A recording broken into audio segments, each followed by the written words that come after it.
Ladies and gentlemen, I hope you're ready for this. I have been challenged to blood sport in a debate against Nox Anonymous, a new chatter who believes that his intellect can outmatch my own. Should I feel betrayed, or should I feel honored to have been challenged? I am honored, and I accept your challenge, Nox Anonymous. Bring it on, and bring your best, because I am always ready. I have nothing but flippant language and many assumptions based off of my own personal ideology. Who needs evidence when you have the power of suggestion? Evidence-based arguments are useless against me. You should know this by now. This is the... About 2,000 years ago, my father was thrown off of a ledge by the Roman army, but he survived. With a slight brain damage. I am the product of several generations of attempted murder. An Aussie, if you will. What's up, chat? I'm glad you guys are all here. We're waiting. We're just waiting for... We're waiting for the other party to come through right now. To be honest, I don't even know what we're debating about. I think for the most part, we're debating about the authenticity, or I should say the believability of experiencers. That's what I gather. I gather he wants to debate me about the authenticity of experiencers, of the experience phenomena. He made a claim earlier today in the stream that most experiencers are lying or making things up and shouldn't be trusted. That is correct, Rat Peanut. Me and him have had many debates similar to what me and Drunk Physics have had. The only difference is that he has a much more extreme perspective than Drunk Physics in some respect. None of which that I will talk about on live, but definitely a much more extreme perspective than Drunk Physics. That is for sure.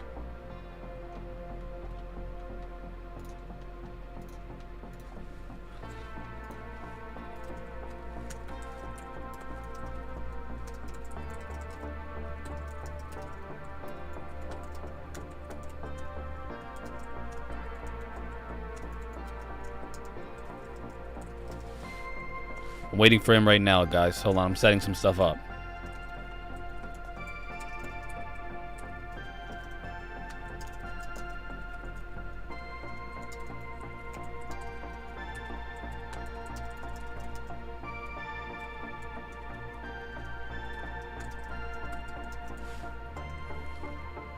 We're gonna see.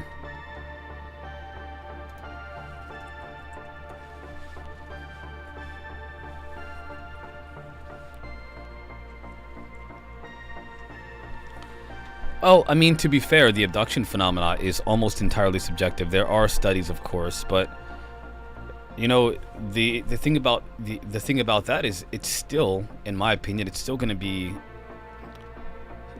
it's subjective. It's all about what you want to believe. I mean, do you want to believe what people say they've had experiences with, or do you want to say that people shouldn't be trusted when they talk about their experiences? If you compare the abduction phenomena with assault victims, the difference obviously is one of phenomena versus one of practicality. People exist, and we know they exist. I mean, we live in a world full of people. We don't live in a world that is explicitly or overtly obviously full of aliens. And so for people to make claims that they've been abducted, I'm wasting good arguments right now. Hold up.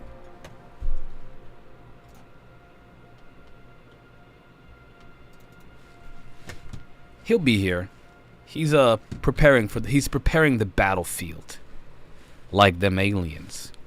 He's preparing the battlefield like them aliens. He's surveilling my weapon systems. All right? Right now, he is surveilling my weapon systems. And he's also, you know, checking out my nuclear arguments. You know what I'm saying?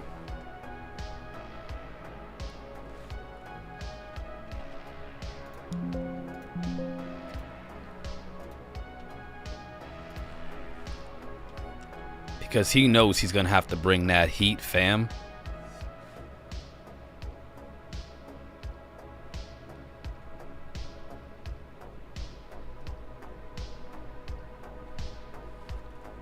Let me add something to this social media post real quick.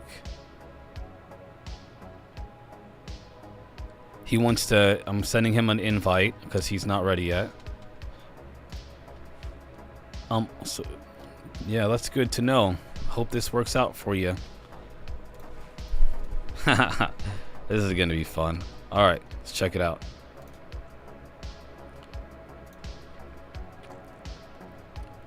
He's getting ready, just in case you're wondering. He's getting ready right now, so.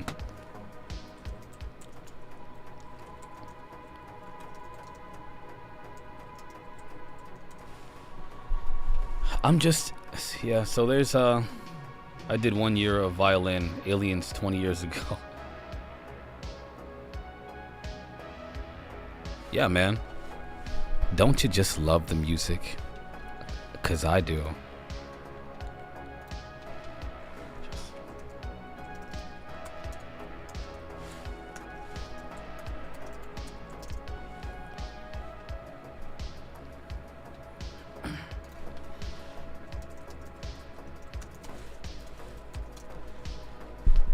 I'm ready. I don't know. I'm battle ready right now. What's up? What's good, fam?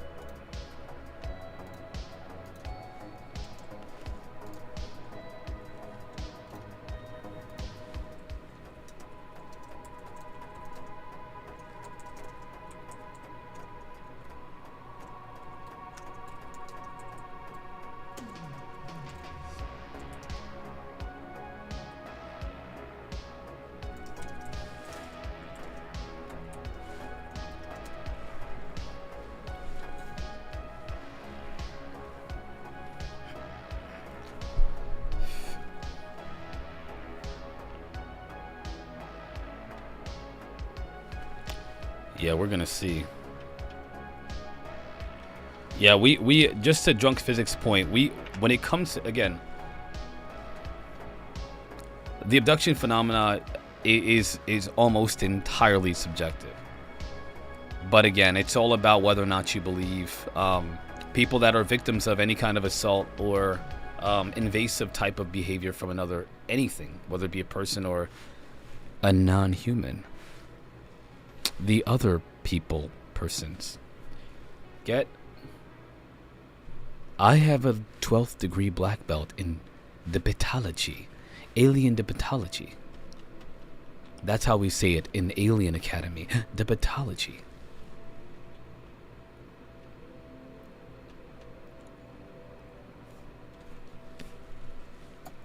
We can do Discord. He wants to. We can.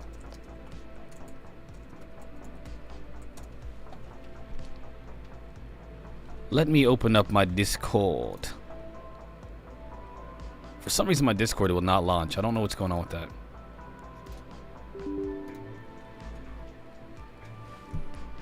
One sec, y'all. Yeah, my Discord will not launch for some reason.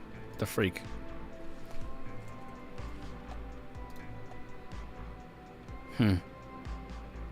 I'll go online. We'll just do it online.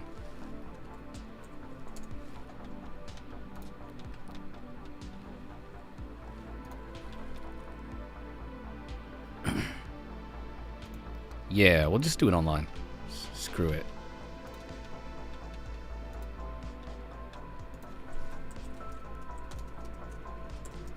He said he'll even use his cam. He's even gonna let you see his face. You better live up to that challenge.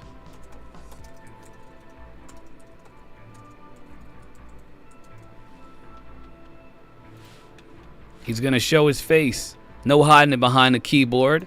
We don't got just a keyboard warrior here. We got a real live warrior. We got someone ready to face the heat. I dig it.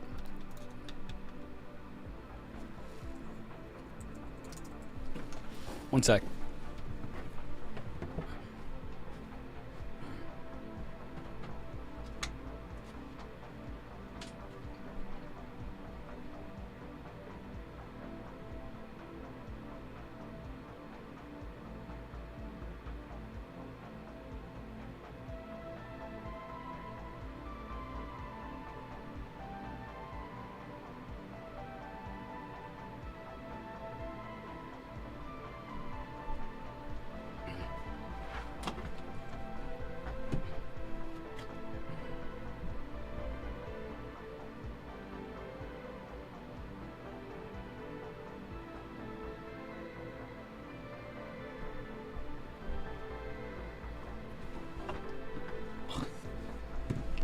Yeah.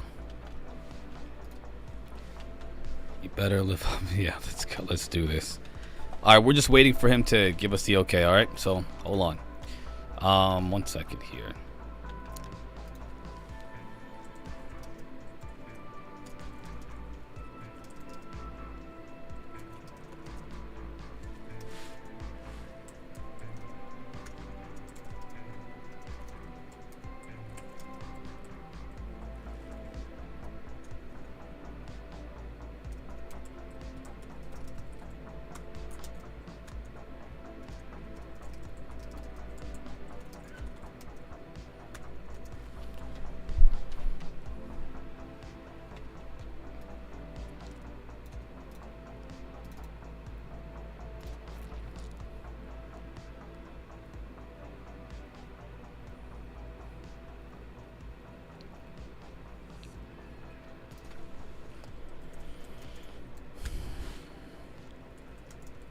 This is going to be fun.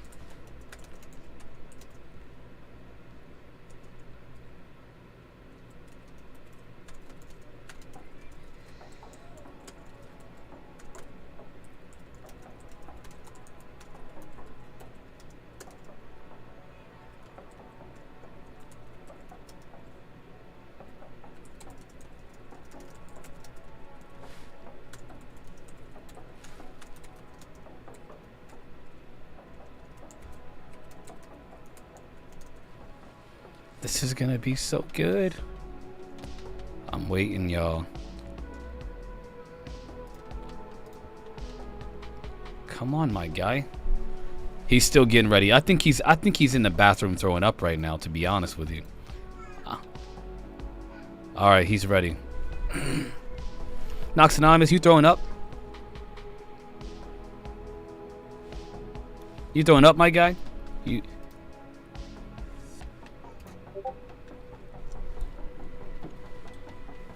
All right, I'm bringing him in. Get ready. Bringing him in. Let's do this.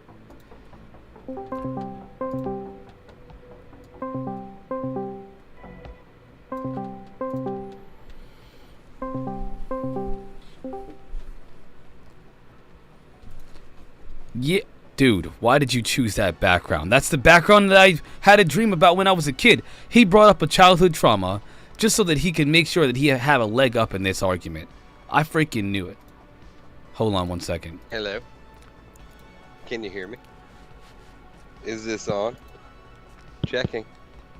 Hold on, why does he has me muted? He has me muted. Video settings. What's with the voice?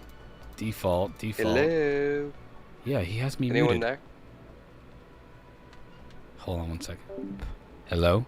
Yeah, he has me muted. I wonder why.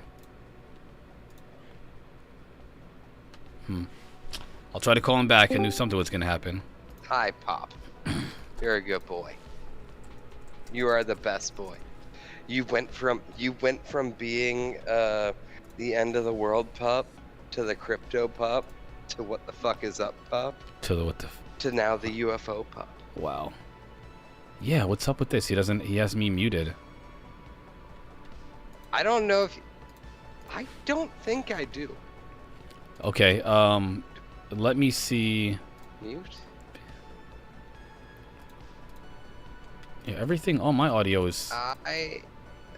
I'm trying to figure something out right now. Can you hear me? Yes. Okay, Now there I we go. hear you. Good, good. I I did think I had to nothing on change. my side. It was not you. It was me. I had to check my settings. I'm gonna bring you on. Let me maximize this screen. I'm gonna bring you on to the stream. Give me 1 second. Is what I'm doing right now working though? Yeah, it works perfect. It works. You sound great, man. I have the shittiest background though. All right, listen. Trigger alert. This is not a PG-13 conversation because our boy Knox Anonymous it's got a potty mouth. So just a trigger warning. If you don't like that stuff, just be wary of that. I'm incredibly tasteful about where I shit. Okay.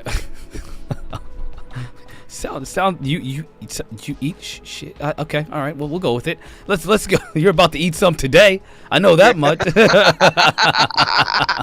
Let's do this. All right, I'm gonna bring you. You on, worked man. in factories with me. You cannot complain about the way I talk. Oh no, we both have a potty mouth, but as an adult, I have to admit I have a potty mouth myself. However, I have a responsibility. Okay, so you don't have to be all proper and whatnot. I gotta watch myself with this, for obvious reasons. So let's do this. Let's have this combo. Understand, and I will do my best to minimize my swearing for you. Yeah, you don't try too hard. Now let's talk about this. Tell me what your position is so that we can start from there.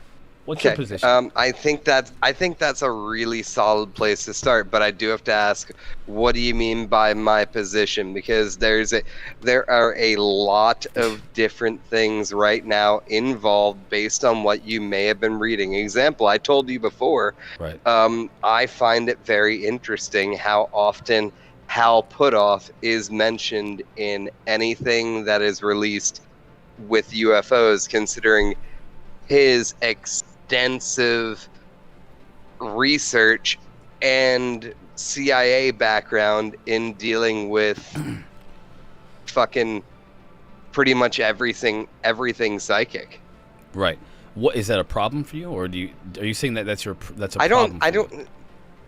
I don't think it's a problem. I think that leads me to ask a lot more questions, because obviously based on what David Grush has said, we have heard that there has, and not just David, but also stuff that I trust George Knapp. Okay. That man is the only man in the UAP community that I 100% would believe he believes what he's hearing. Jeremy Corbell, It's a tough one. I know. It's not so much a tough one, so much as I can't fathom how someone would want to separate themselves so much from the rest of the UAP community, but then write their own IMBD profile. Have you ever read his IMBD profile? I haven't read it, but I know. God, he wrote it himself. Well, okay, now I gotta. Oh my gosh, now I gotta check it out now. My gosh, you go check it out. You son of a gun. Yeah, go check it out. Go check it out and read it out in your own words for everyone listening. All right, guys, you ready for this? All right, listen. All right, here we go. Hold on. I'm pulling it up. Okay, so Jeremy Lockyer Corbell is an accidental artist. No, he has 4 names, not 3. I wasn't going to read every single one. Jeremy Kenyon Lockyer Corbell is an accidental artist. He is best known for his immersive mixed media art exhibition that combined fine art, fashion, and film. A warrior who trained jiu-jitsu for the majority of his life, teaching seminars around the world. The transition from warrior to filmmaker began when he acquired a near-fatal respiratory disease that changed his life. No longer able to train in martial arts, Corbell found strength in art. The recovery experience launched his new life as a filmmaker. Oh my gosh. Eesh. He should have ran this who through would have wrote ChatGPT. that except for him? He should have ran that through ChatGPT, I'm not going to lie. And Corbell, I am not going to sit here and say that he is spewing bullshit. But what I am saying is this man, Jeremy Corbell, does enjoy the limelight. Yeah. Oh man. Okay, so let's start with that. And then we'll go into some other. I got a couple of topics that we can talk about here. Let's start with Jeremy Corbell. got you. Let's start with George Knapp is, between the two of us, considered one of the most credible people that we've known about George Knapp for decades. I just heard about Ross Coulthart a couple of years ago. I never heard of him before. So when it comes to have you done any research on him? Okay, listen. If you're gonna bring up some of the controversies of his reporting career, we can do that, but we have to take things for what they, not just what they appear to be, from the perspective of people who don't like him, which is what I think that information has been published by, but also from what he's doing right now. Richard Doty, for example, has been known and is an admitted disinformation agent, specifically targeting the UFO community, right? Like that was his thing. His thing was, I am assigned by the CIA to spread disinformation to the UFO public. And then he turns around and says, okay, I'm better now, and I like you guys, and aliens like ice cream, and so let me tell you the truth. And people believe him. Well, that's obviously a conflict of interest and a clear misrepresentation of authenticity. Anybody who's authentic would leave themselves out of the question when they've already been outed as a disinformation agent, because anything you say from this point forward should be questioned or shouldn't be trusted. And if it is, that's a problem. But when we're talking about somebody like Jeremy Corbell, okay, there are some personality defects that even I recognize. Okay, I watched him on a Ross Coulthart interview where he was with Ross Coulthart, Bryce Zabel, and George Knapp, and I don't even know what was going on there, but he made it a point on multiple occasions to be recognized as somebody who's been pushing for this UFO conversation since Bob Lazar. It was about, look, I want to challenge you. Bob Lazar is right. And even though I agree with him, bro, just please back up. Please calm down. So there are personality defects. There are, if you will, with Ross Coulthart, some controversies in his career. But I focus on what's being done now and the credibility of the efforts right now. Ross Coulthart isn't known for disinformation. His issues are not disinformation issues. Jeremy Corbell's issue isn't disinformation issues. He was sitting behind, alongside of the previous Inspector General, Intelligence Community's Inspector General, David Grush, during the hearing that was, of course, just to mention, of note, under oath. So the thing that changed the national conversation about UFOs, the international, global conversation about UFOs, he was a part of it. That's what we have to look at when we're making our judgment about not whether or not somebody has personality defects, whether or not the things that people are doing are done with authenticity and will have the outcome that we desire. That's what's important. That's why I support Tim Burchett, who there's no way in you know what that I would ever support a man like him unless it's about this. Or Luna, who is literally a lunatic, but she's on this, and I support her. Or if you will, I mean, again, we can do this. Matt Gaetz. Are you kidding me? If he saw me in a crowded place, he'd probably look at that black mother. I mean, this is how I feel about these people, and yet I support them because all those idiosyncrasies are irrelevant to me in comparison to the weight of this issue. And that's what I appeal to you with. I appeal to you with the gravity of these situations versus the character defects that you're focusing on, because that's what debunkers like McWest do. They focus on those little things that they can use to discredit the entire argument. Yeah, but that is literally you have to use that exact mentality when you are looking at everything, but you cannot, there's a way you can look at it. You can be a believer or you cannot be a believer. I am personally a believer based on what I was saying in your chat earlier today. I have seen in my lifetime, I have seen 4 UFOs. In fact, one of them you can remember specifically. Right. I immediately messaged you, and it wasn't just me. It was my roommate, it was my brother's girlfriend, and we all literally saw a fucking tic tac. over yeah. our goddamn house Don't say where it is. in the middle of Yeah, nowhere. don't say where it is. We don't talk about location, okay? Precisely. If Yeah. anyone asks, my name is Nox. That's Nox. It's Latin for night. Yeah, we don't talk about location. Somebody I brought on once from around here did that very thing, and I was like, oh my! I hope nobody noticed it. I don't think they did, but yeah, let's not mention location. But yeah, so you're saying that based for another one of my sightings, I do have to get a little specific about location, and let's talk about them. Let's talk about them. Let's talk about them. Because, okay, the first UFO I ever, the one that made me care. I was 7 years old, and I did not live where I live now. I lived in an eastern part of Pennsylvania, and I saw something that it was ridiculous. It was straight up fucking ridiculous. It was literally just a random ass fucking ball of light that changed colors, and it was gone. That's weird. And it was just above the house that I lived in, and it wasn't like right above.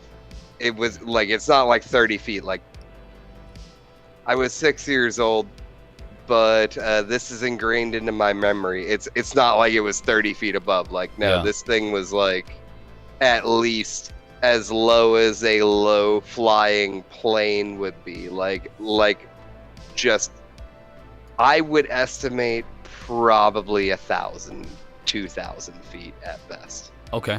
Not so something high. It's an estimation of your perspective, is what you're saying. You're saying you're kind of estimating. And it's when I was 6. Long time ago. Yeah. I didn't. But you can't. You can. Exactly. It's not mistakable, right? You're not mistaking this for anything. This is exactly what you say it is. You believe you saw something that's actually anomalous. It was a light, and that's what started me on the whole path of caring about it for years. And awesome. I didn't like. I cared to learn more about things in the sky my entire life after that, and nothing really cool happened. I will say, and this is, I do not I attribute this to like a near-death experience. My first car crash. I don't attribute this to a UFO shit, but my first car crash. I was 18 years old.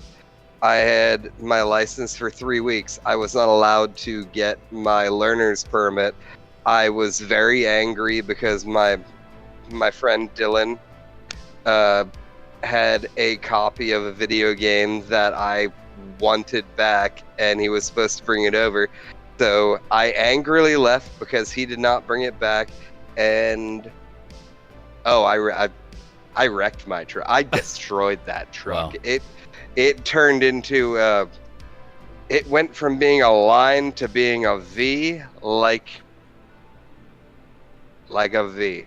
And while that thing was doing whatever it was doing, time slowed down. A ball of light was in my truck with me when time slowed down and told me, lay down, you have a world of work ahead of you.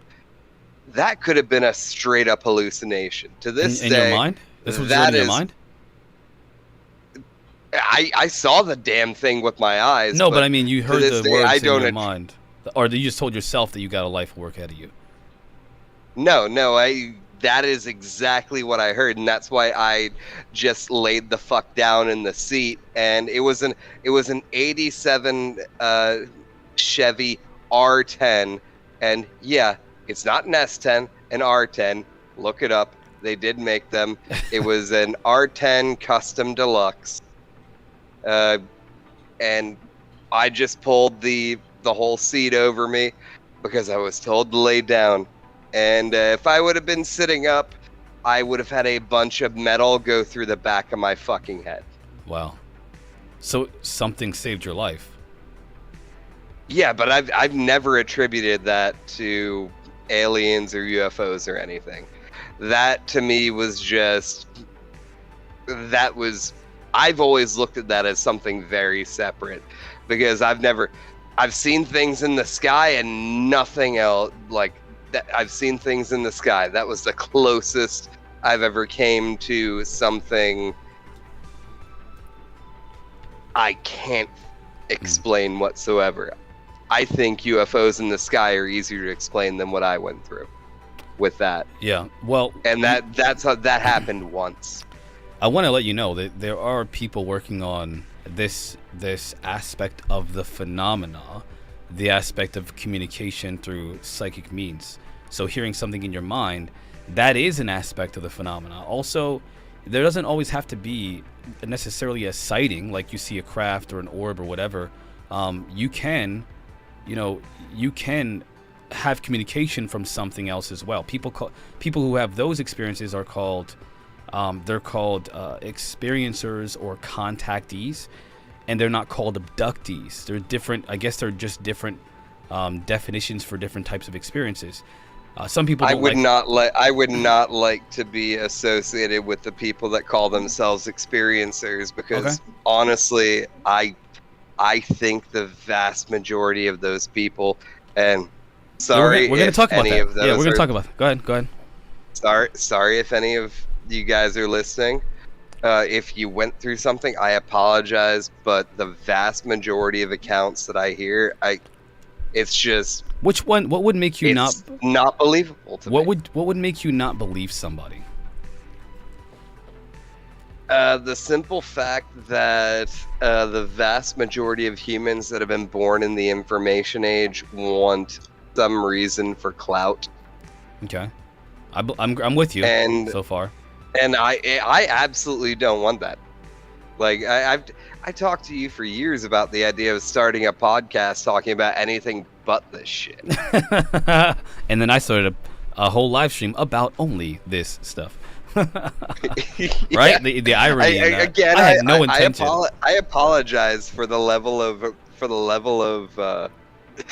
cuss words I'm using, but that's just me. It's okay. I'm not, as long as I maintain my honor here. You're fine, man. You're okay with that. So here's my I'm listening to you, and I'm trying to get as much information about your mindset, the way that you think about things, the way you see things. And the more you talk to me, the better it is. The easier time I'm gonna have with this conversation. So I'll tell you anything you want to know, and if you ask me a question I can't answer, I'll tell you that. Okay. I also want to, side note, ladies and gentlemen, I don't know if I told you about the dream I had after my experience where I was in this world, the world was being terraformed. This is almost exactly what it looked like. The bioluminescence that's kind of peppered throughout the environment underneath the mushrooms, and the morphing mushrooms, and the star turned purple, the purple color, even the colors, it's not exactly the same, but it's extremely similar. The only difference, the only thing missing from this picture is the lava, the like colorful lava that would fit into this imagery. He did that on purpose. Why do you mention mushrooms? That's what they look like. You just said mushrooms. Your background looks like... You had mushrooms and... No. Okay. They were not mushrooms. You have dancing mushrooms in the background. I should say bobbing mushrooms in the background. Those are pink trees, dude. Wow, there's some mushrooms though. Are you telling me they look exactly like mushrooms? Yeah. So here's there was a point in the time the sky was actually purple. Drunk Physics says there was a point in time when the sky was actually purple in our world. So let's talk about something. That's a strong potential. I would wonder what the atmosphere of our world would have looked like for then what was reflective on the Earth to go back to the atmosphere, because the entire reason our atmosphere is blue is because of various different elements in the atmosphere and what makes our oceans. Well, sorry, I went it's on. All about no, it's okay. Drunk Physics is on your wavelength, right? I want to say something. He's an actual physicist. The Mac Geek has something to say here. The experiencer phenomena, he says, is kind of, you're saying that it's clout, but isn't it negative clout if they speak out? Because to say that you've had an experience is, and I'm gonna actually answer this, but I'll give you a chance to talk too. But isn't that it's gonna make you look crazy? It's gonna make you look like you're insane. You're not with it. Maybe you have hallucinations. If you're in a relationship, it's gonna make you lose your partner. But there are people who want to be accepted so much, and this is, I have to be honest here. There are a lot of people who make up their stories with Contact because they want to be a part of the community. They want to be a part of the new age community of experiencers that say that there are intergalactic brothers. That is much bigger. If you think about it, it's like a religion. It's a much bigger connection than any connection you can get from a friend or a lover or anything, because now you're part of something greater, not just in this world, but in another one that's better than this world. So you're part of this intergalactic family now of hyper advanced or super advanced intelligences that have this overwhelming love for humanity. And so the reason why people will fake their experiences and lie about them, and this is an obvious factor, by the way, ladies and gentlemen. This is not something, he's not making this up or being facetious or being rude. There are plenty of people who will make up their experiences for that very reason. But you can tell, psychologists have been able to tell, there are markers to tell, or behaviors that really tell you whether or not somebody's being real or not. And that's a whole conversation. I agree, and honestly, that's a conversation that needs to be had a lot, especially right now. I private messaged you before and told you about the situation with my brother, and I would say you should have a conversation with him, because I don't want to talk about that situation without hearing him being okay talking about it, because really there's a lot of shit that goes with that, and that's dark. I'm open to it. That's real dark. You tell him I'm open to the conversation. One day we can have it. But let's focus right now. I think he'd be open to having the conversation with you. Tell him I'm open, man. I would love to have him on. I'd love to have him on. Yeah. That whole reason is why that's why I am constantly looking for misinformation. It's difficult to find misinformation or truth, though. Both are equally difficult to find. I agree with you. Yeah. So I think that it's better to focus on... That's why I got on you so much with Lovelace. But please continue. So we'll get into Lovelace. We'll get into that. I want to talk about your experiences first. So we got through 2 experiences, right? 2 of them, right? 2 separate ones. We heard about the Tic Tac experience, and then we heard about the... Well, the car wreck thing, I never considered a UFO bit, because that was much more a near-death experience, because like I said, time slowed down. Like, I watched myself float when that happened. Interesting. I watched myself float, because then afterwards I heard that the vehicle flipped. I was not aware of the vehicle flipping whatsoever. But I listened to what the ball of light told me to do. Not because it was like, oh, it was like, lay down. You have a world of work. It was like, I was not worried about the second part. It told me to lay down, so I did. Like, I wanted to live. I did not give 2 shits about the latter part. When this happened, I worked at Burger King. Wow. So you weren't like for all I know, CEO or whatever of a company somewhere. Exactly. I mean, my dad had done stuff, and we'll get into that, but I didn't know that at that point either. Like, I knew what he had done something weird, but I had no idea. But I had seen a UFO when I was young, and I had interest. But yeah, it was not like anything. I was 18. I was worried about trying to fuck my girlfriend, play video games, and like smoke. Please don't tell those stories. Don't tell those stories.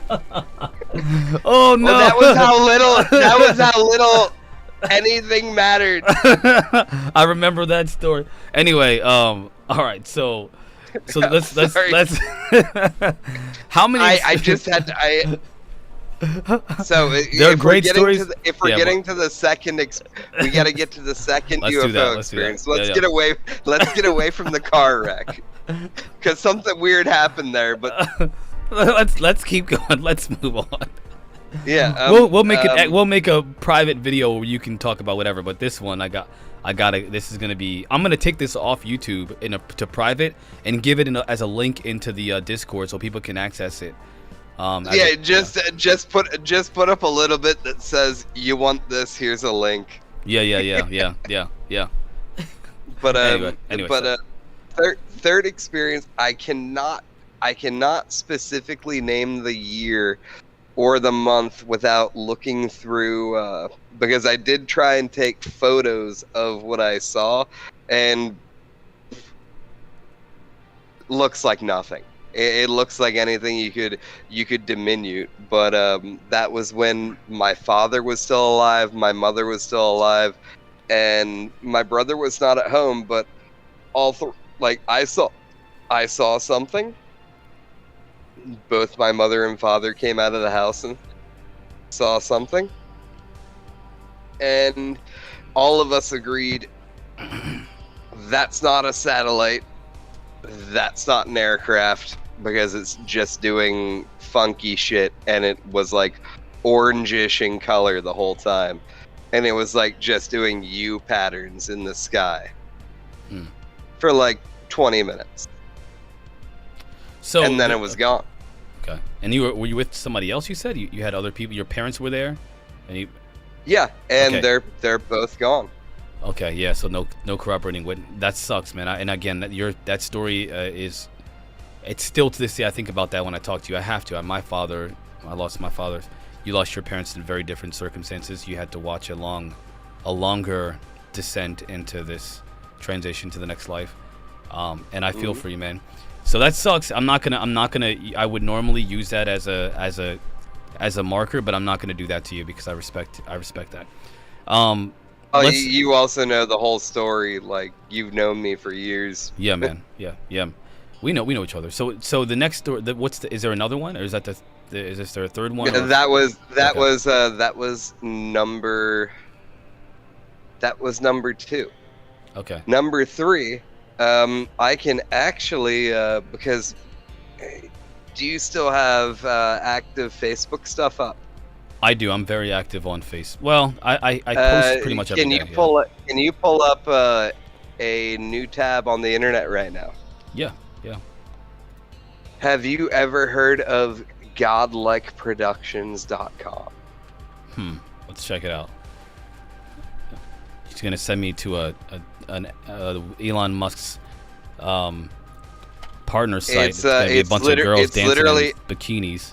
What is it? Godlikeproductions.com is the 4chan of the conspiracy world. Okay. It's the 4chan of it. I see it. I would say go to godlikeproductions.com because you can directly verify my story based on my post there. Go to the search bar and search Nox Anonymous. All right. It should come up with a list of my posts.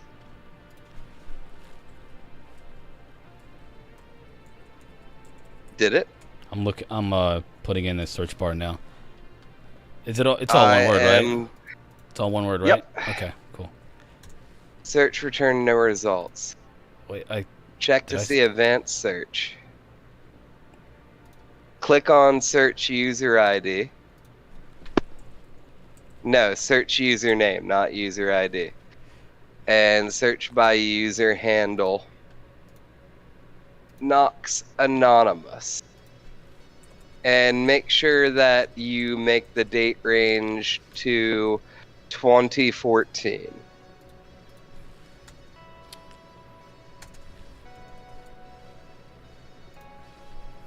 Am I spelling that right? Have you done that? Yeah. Oh, come on. You can't spell Nox, N-O-X, and Anonymous? Yeah. Let me make sure now. Oh, that's why. I think I have too many N's, but I can't tell because it's tiny. There we go. Gotcha. I had an extra M in there, or N in there. I couldn't even see it. All right, here we go. So we got Nox Anonymous, and there's a lot of posts here. Oh yeah, there's only. You were looking for the one from 6:25:15. Should be third from the bottom. Something just burned up on re-entry over Central PA. It was kind of big. Can you guys see this? Can the chat see this, or is this? I haven't let me shared see screen, if, but we. No, they can't see this. Okay, so I got it. I don't have pics at sunrise, and I'm on my droid. Anyone else in PA see that? No bang or anything, but it looked like it was almost jet-shaped. This was something flying. It definitely burned up, or did something to randomly vanish. Happened literally 5 minutes ago. I'm not saying the location. Yeah, I see it. So you post sightings there? Why don't you post them on MUFON? Because I've just been on that website reading shit daily since So 2007. Just an affinity thing. Like nothing. It was the first conspiracy site I found when I was in high school. Okay, I dig it. All right, so let's. That's a cup. Is there any more? Is there another one, or is that There's actually something very interesting about this one. Look at what I posted there. Let's check it out. Okay. And do a Google search for a Merther. What is that? A what? EMERTHER or What some bullshit like that. It's related to the sighting at Rendlesham. Communication with extraterrestrial intelligence. This is a part of the NSA.gov website. You just sent me a document to the NSA.gov website with a bunch of binary code. This is the Rendlesham Forest incident. 1 second. Let me just. Yeah, you. I think you just sent me to. I didn't send you anything.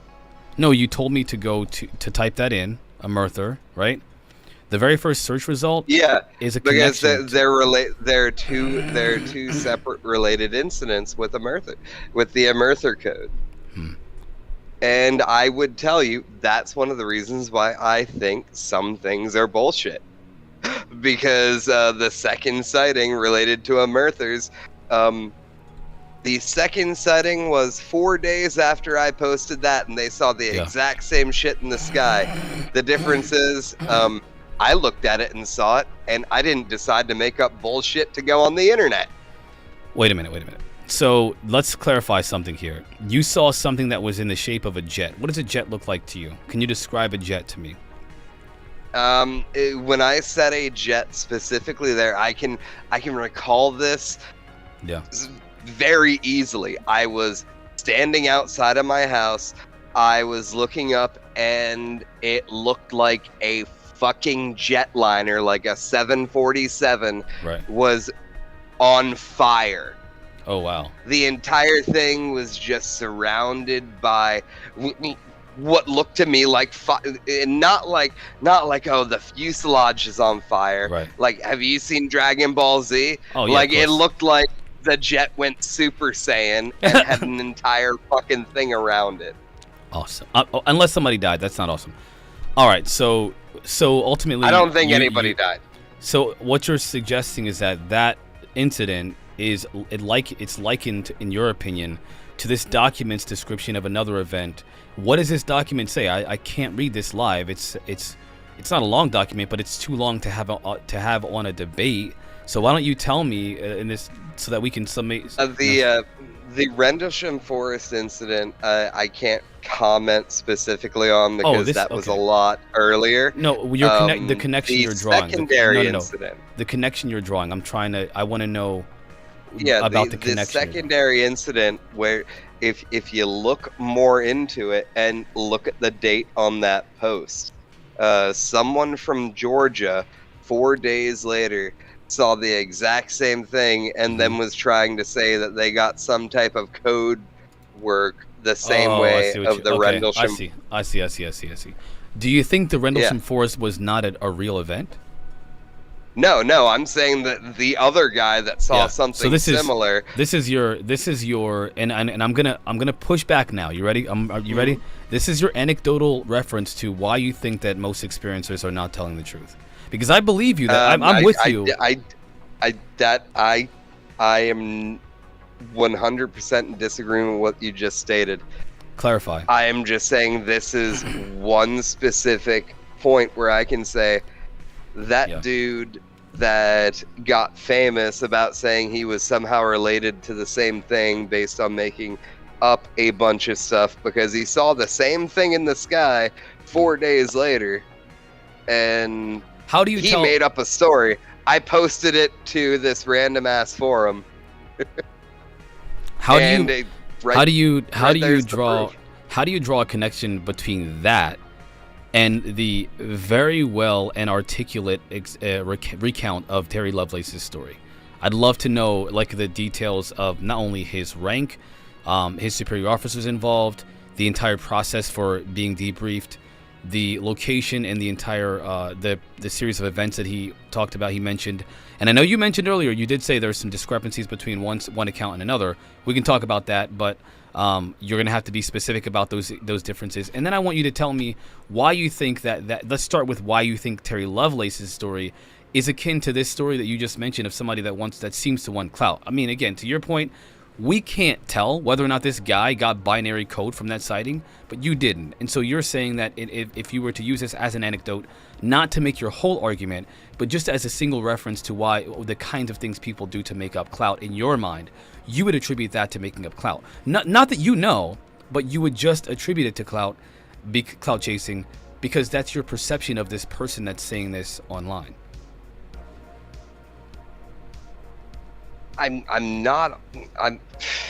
This goes against something I said like 30 minutes ago, but it's because you're asking me to expand, well, rather expound upon, I would say. I wouldn't say it's also just clout because if you listen to Ross Coulthart, if you listen to George Knapp, if you listen to Corbell, and like if we talked about Corbell already, I think he just likes being famous. I don't think he's trying to. Yeah, two things can be true though. He can want to be famous and be telling the truth at the same time. The question is, exactly. how can you tell? Right. By the way, Derek Galloway says you got a nice beard. He's like, that's one heck of a beard. It sure is. Marquise, you've seen this in real life. It ain't legit. That nice. It used to be longer. It used to be longer. That's weird. I feel like it was longer before, man. But anyway, I had to cut it. Well, but yeah, let's continue. So again, we're going back to the whole, the whole clout chasing versus authenticity. And what I said is both things can be true. What you're saying is that they're kind of exclude. I mean, I guess they would be baby out with the bathwater. If one of these things is with the other, that being clout with with truth or data, you'll throw them both out because you want to start from a place of authenticity before you even accept the data. Mm-hmm.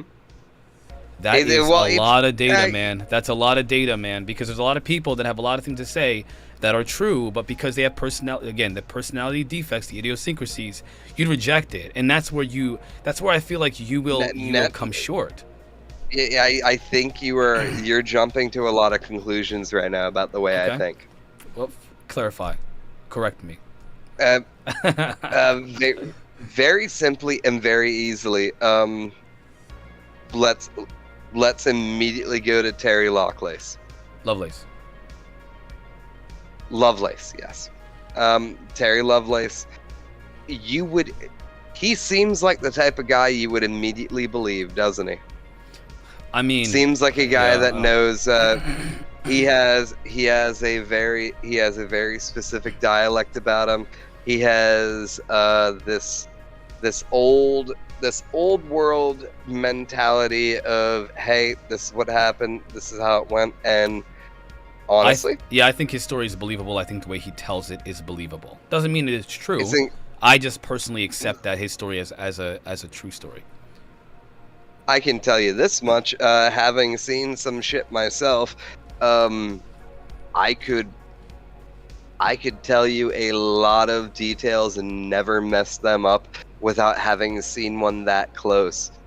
But like how I went into the detail with my car accident, I could tell you how shit smelled, and I would not have messed that up between writing a book about it, being on a podcast for the first time about it, and then being on multiple podcasts afterward about it. Well, I mean, you're not up to actually for 2 hours, but what are the discrepancies? Specifically, have you ever read the book or listened to the audiobook? Because when that book came out in 2018, I bought it. We're talking. I have a vague memory of it before I ever started ufology.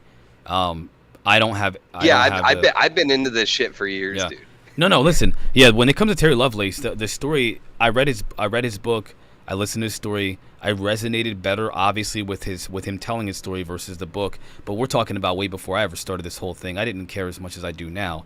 I should revisit it just for the sake of this conversation. Yeah, you should, because you will then and that's where I fall into the entire thing. Is it is so critically important to find out and also tell anyone what is wrong versus what is right. Okay, so what's wrong with this story? What's wrong with this story? Tell me.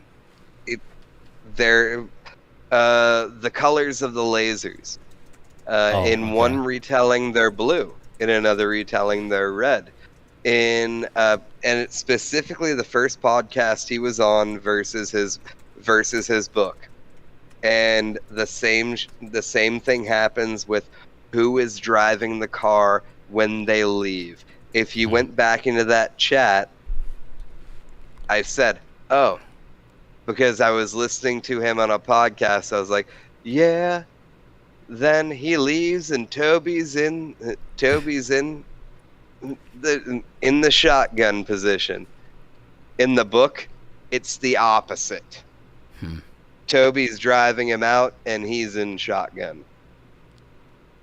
I mean, we're talking about an incident that happened at least anywhere between, well, now it's 50 years ago, I guess. It'd be about 50 years ago.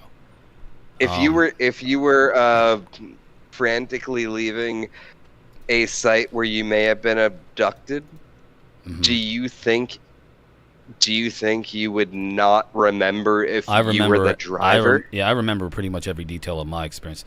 So you're telling me, and I don't know this, I can't verify this because I don't know. I'm actually trying to see right now. You can in the next 24 hours.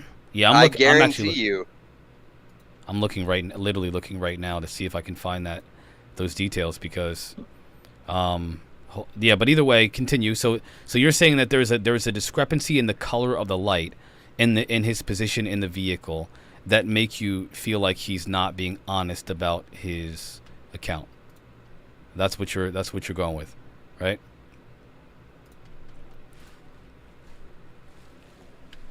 Did I lose you? Uh-oh. The aliens are messing with him right now. Can you hear me? Yep, I can hear you. Wonderful. Can you still hear me? Yeah. Perfect. I gotta walk away from my PC real quick because my dog is trying to eat something. But I have a wireless headset, so I can continue this conversation. Yeah. So let me, let's go. I'm gonna do something. I have to do this because I don't have the shoot. So I'm using ChatGPT to bring up some information about that, and I'm gonna ask. I'm looking at only the skepticism and controversy. Okay. Like many abduction stories, the incident at Devil's Den has been met with skepticism. Critics point out lack of concrete evidence and the inherently unbelievable nature of the claim. So basically, it can't happen, therefore it isn't true. Lovelace's story has been both supported and challenged by various members of the UFO community. Let's see if there's any discrepancies. Are there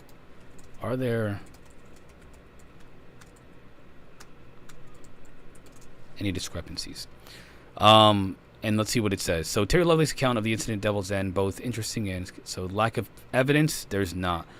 Memory and trauma. Critics often point out the potential unreliability of memory's psychological effects of the incident because of the trauma he experienced. Inconsistencies. Here we go. So some skeptics have examined Lovelace's account for inconsistencies or changes in details over time. However, supporters might argue that minor variations in retelling such a complex and emotional charged event are natural and do not necessarily discredit the overall narrative. I'm going to have to say that is exactly the position that I would take right there. I'm not going to say anybody who this was, but I met a person who was assaulted by they met their father for the first time when they were, I believe, in elementary school. 6 years old, she was. And her dad was out of the picture for the whole 6 years. Long story short, he wanted to be a part of her life one day. She was happy to be in touch with her father, didn't have a father figure. He ended up getting her into doing substances, illegal substances, and doing favors for people to get those illegal substances for him and for her. Now, she tells me several different situations to kind of bring home the nature of this relationship that her and her father had, this really bad relationship that she had to be helped out of.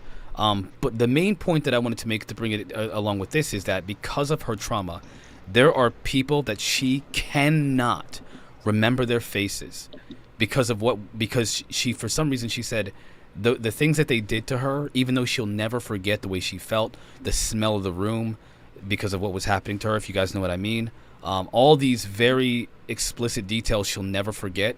She could not for the life of her remember the face that she was looking at the whole time because of the terror. And so every time she says that this is so interesting. Every time she tell the story, she would either fill in a detail so that it just was easier to have the conversation, or she just wouldn't. She'd say she doesn't remember. That is exactly what many assault victims have said in detail when it comes to their abuser. What color was their shirt? They don't really remember. They think it was blue. It might have been red. It might have been green. I don't know. But they remember what it smelled like. They remember the sound of their voice, the breathing, the way that it felt, the way they felt, the thoughts in their head. They could verbalize every thought in their head. Those details are what tell someone whether or not they experienced trauma, not what color someone's shirt is. Those are details that people can get wrong. And I understand. And again, I honestly knew that you were going to bring up something about a minor detail because I know that happens. It happens all the time. I don't think that Terry Lovelace's That's a major detail, not a minor detail. The color of a light? The colors of a fucking laser, and also who drove the next day. No, those things can be... That's not minor details. Well, let me ask you... Minor details are the brand of the shoe you were wearing. No, that's... Let's be honest. Yeah, what about the color of someone's shirt? That's on top of you. For 45 minutes. What about that? Are you telling me you wouldn't remember that? I'm telling you that people have said they do not remember that. It's literally a part. It's the assault experience. And I would tell you right now. I've been through a lot of stuff in my life, and I can say I deal with it better than most people. Right. I also said earlier in the chat, I also know how to wipe my mind perfectly without advanced technology to make sure I wouldn't remember anything. Right. I didn't say how to do that. Do you want to know how to do that? Tell me. Drink a fifth of whiskey. Okay, well that's a universal truth, my brother. Listen, I'm gonna pin you down. You're telling me aliens can't figure out how to do that a little better? You're telling me they can't figure that out? Well, they're not gods. Are you really? They're not perfect, right? They're still beings. They're intelligences that still abide by some type of parameters of physical reality or otherwise. Otherwise, they would just... They can affect their thoughts, but they wouldn't get us drunk and do it at the same time, knowing it would probably work. You're asking rhetorical... You're being rhetorical. I'm not... I'm not being rhetorical. I'm asking an honest question. Look at what we have, and that also is... Because if you want my opinion on the extraterrestrials, I don't think they're much more advanced than we are. All right, wait. Let's wait for that. Wait, you're jumping to another topic. We will add that. I got you, and chat. Definitely, I get to that. Chat. Remember these topics because I'm not going to.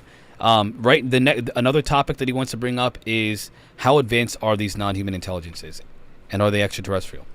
So here's what I have to say about that, all right?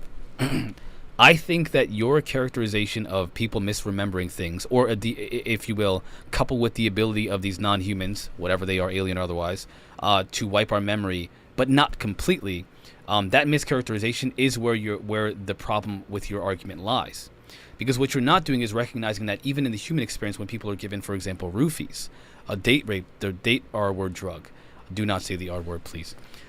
Even when they're giving those kinds of substances, there are many details that they do not remember. And we're talking about the chemical makeup of the brain being manipulated by a substance outside of your body. You don't have control over that.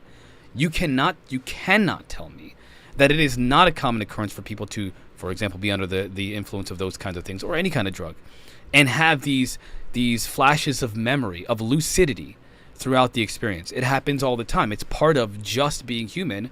Your brain sometimes remembers things that you might not remember consciously. As a matter of fact, you keep a record of it, if you will, in your gut, so they say. The digestive tract has a memory as well. So let's think about this from the perspective of imperfect non-human intelligences. They're not God. They didn't create all of reality and all of existence. They're just able to manipulate it like we can, only at a much better level. And to suggest that, so for them to, for example, put someone under this hypnosis or this psychic memory wiping, they don't wipe your memory, they suppress it, which is why doing things like recollection through hypnosis is how people recall those experiences. And again, there are so many different levels removed from reality that you're going to get mistranslations throughout with small details like the color of a light. Versus the entire experience, whether you were driving or not, that could have been manipulated by the beings themselves. They've done this, by the way. There are other abduction experiences where they have changed the perception of or the memory of somebody, for example, seeing a clown versus the actual grotesque being that they are. Well, did they lie? Or did the beings implant what's called a screen memory over their memory so they wouldn't remember who it was and what it was that took them? That is the nature of the abduction phenomena itself. You are refuting the abduction phenomena, or at least in this instance. Do you want me to refute the whole story yet, or keep are you done going. trying to defend it? I am only defending this aspect of it because I don't. If it's not true, it's not true. You have not convinced me yet. I'm going to give you two things outright. Let's hear it. Number one, in the chat during while we were listening to that earlier. Do you remember what substance he said he was being put under for the effects of making to be told the truth? I don't remember the name of the substance. No way. I do not remember that. Hold on. Let me see if I can Google it. I can already tell you what it is. What is it? The substance he said he was put under was sodium menthol. Okay. Truth serum, as has been commonly used by every three-letter agency until they realized it was not worth it, was sodium pentothal. He also mentioned the idea that that scar tissue fluoresces under black light. Number one, he did not say sodium pentothal. He said sodium amethol.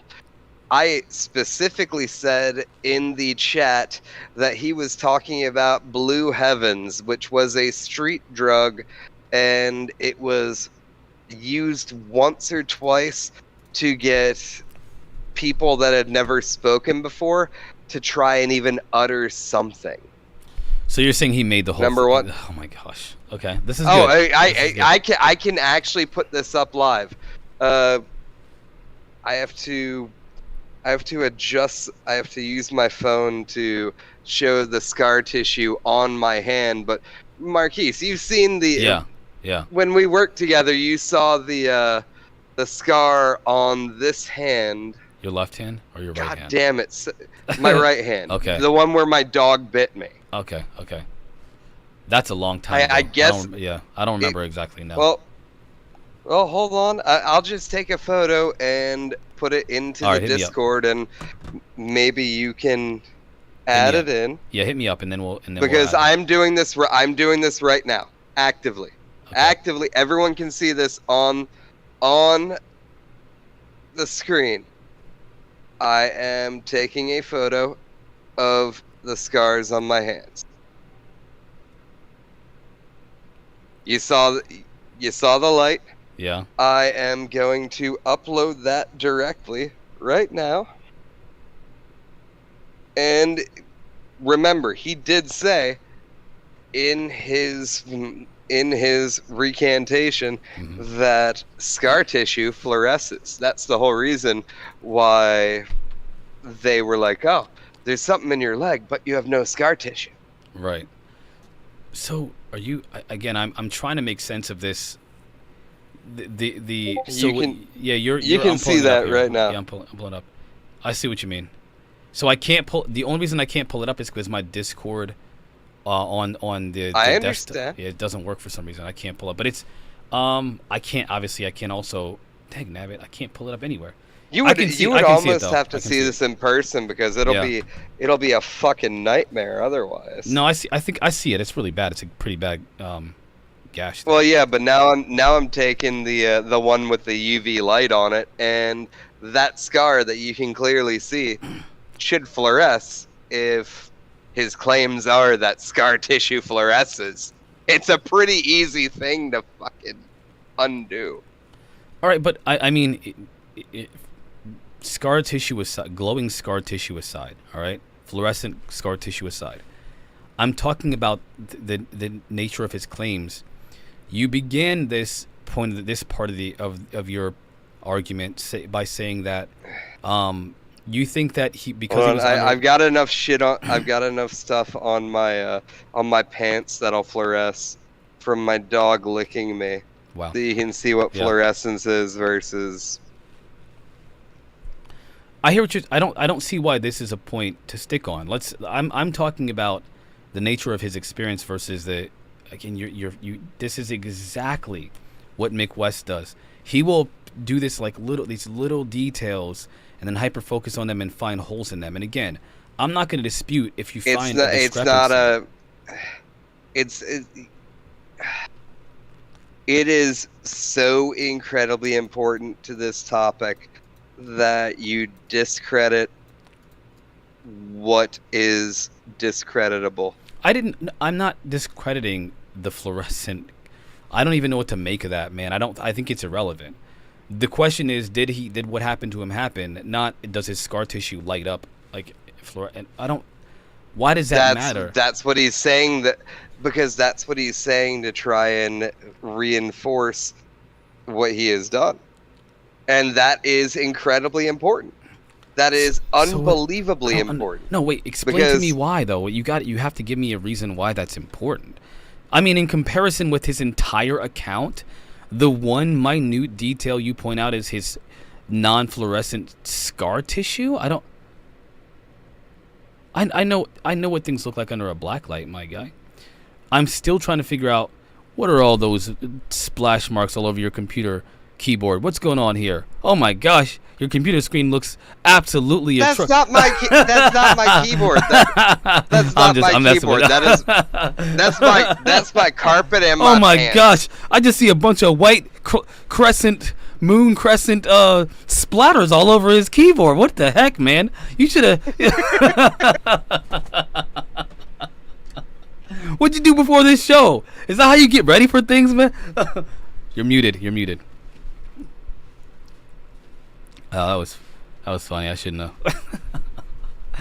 Sorry, guys and gals. Oh man. Not yet. Almost. It kind of went on and off. Guys, I'm just kidding. He just showed me. Okay, I can. Yeah, I hear you. I can hear you. No, I was kidding, guys. That was a joke. That was obviously a joke. He sent me a picture of the chairs. Anyway, my obvious points were showed you directly. I will show you that in person anytime.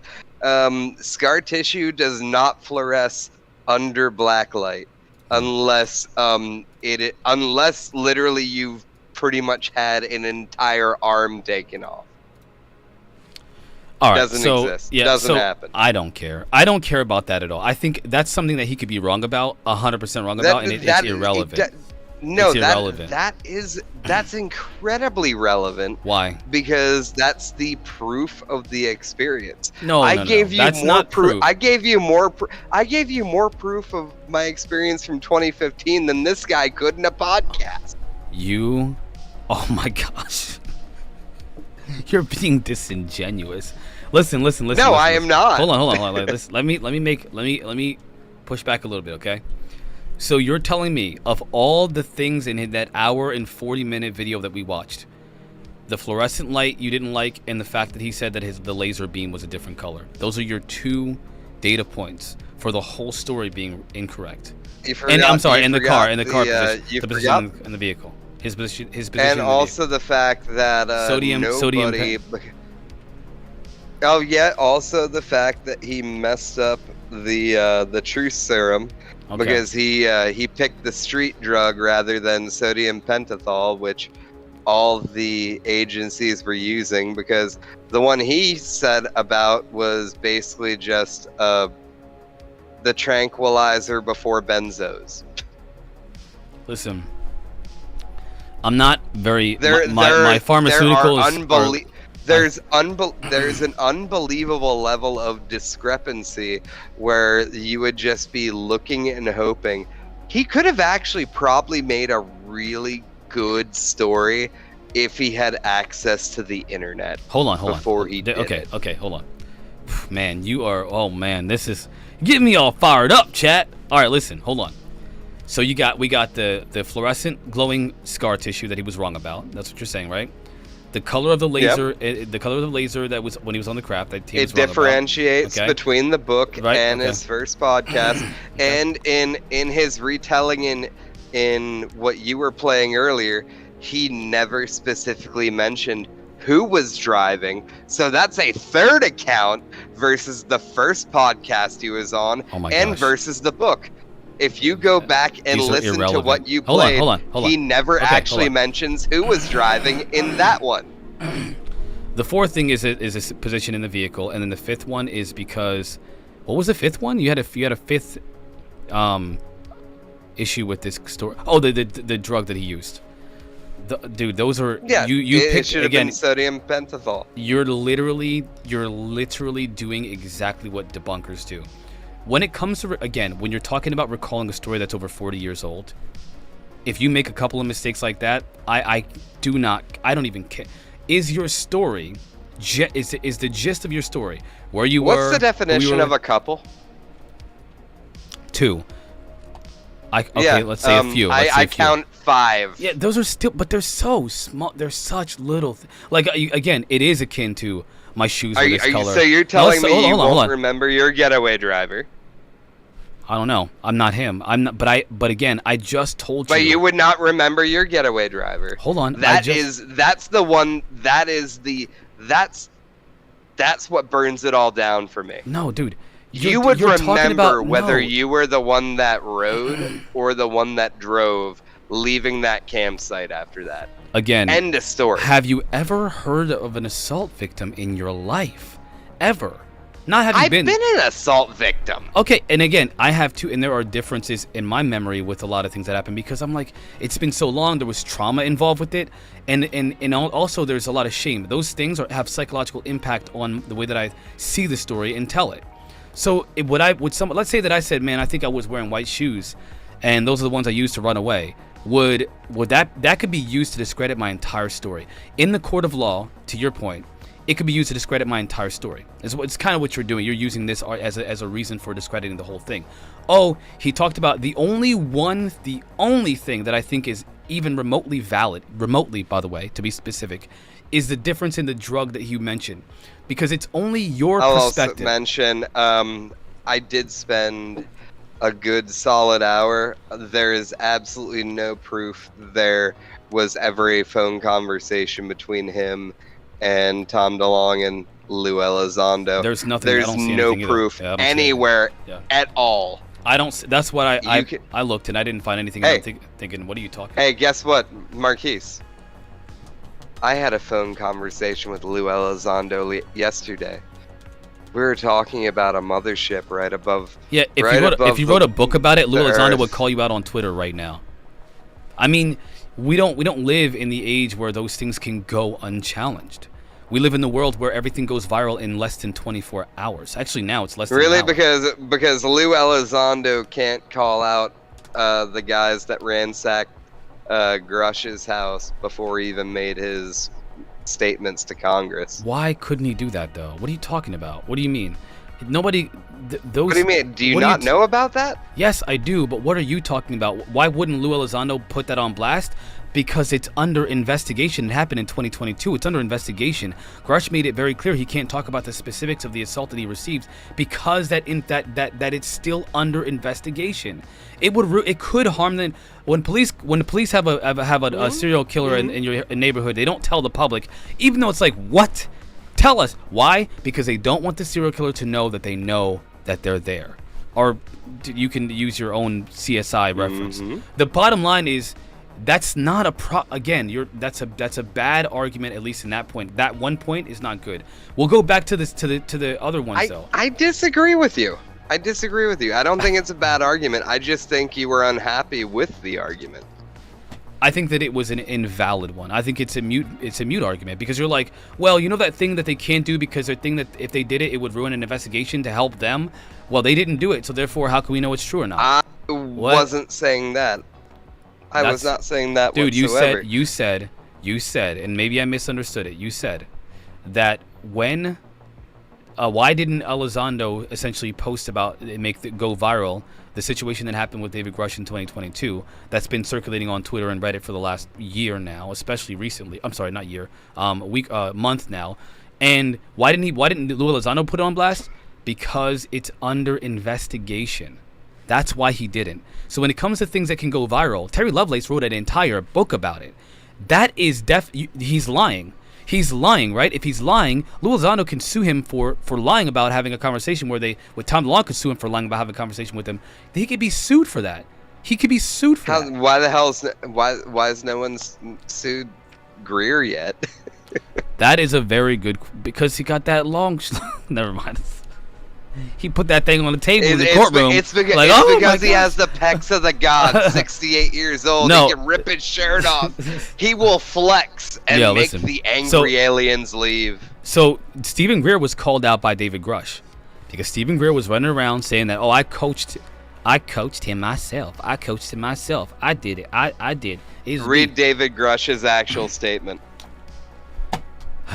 Read his actual statement. All right, let's do it. We're gonna do this because you can't be disingenuous. This is not I'm being facetious. There's a difference.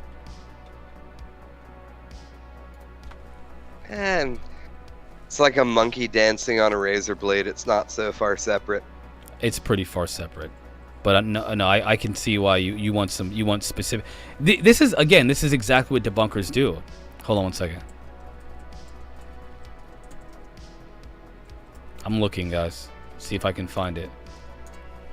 The only way you're gonna beat the government at their own game is to play their own game, and right now there's too much information out, and the best way to bring it further out is to play their own game against them.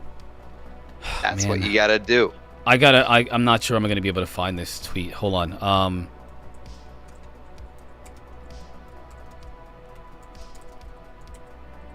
In detail, I can't tell you, but in... Dr. Greer met with the whistleblower in March 2022 in Culpeper, Virginia, and has been... This is what Stephen Greer says.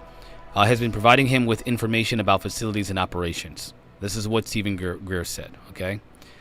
What did David Grush say, though? I have to... Just give me a moment. I have to say what I'm... Because you want me to be specific, right?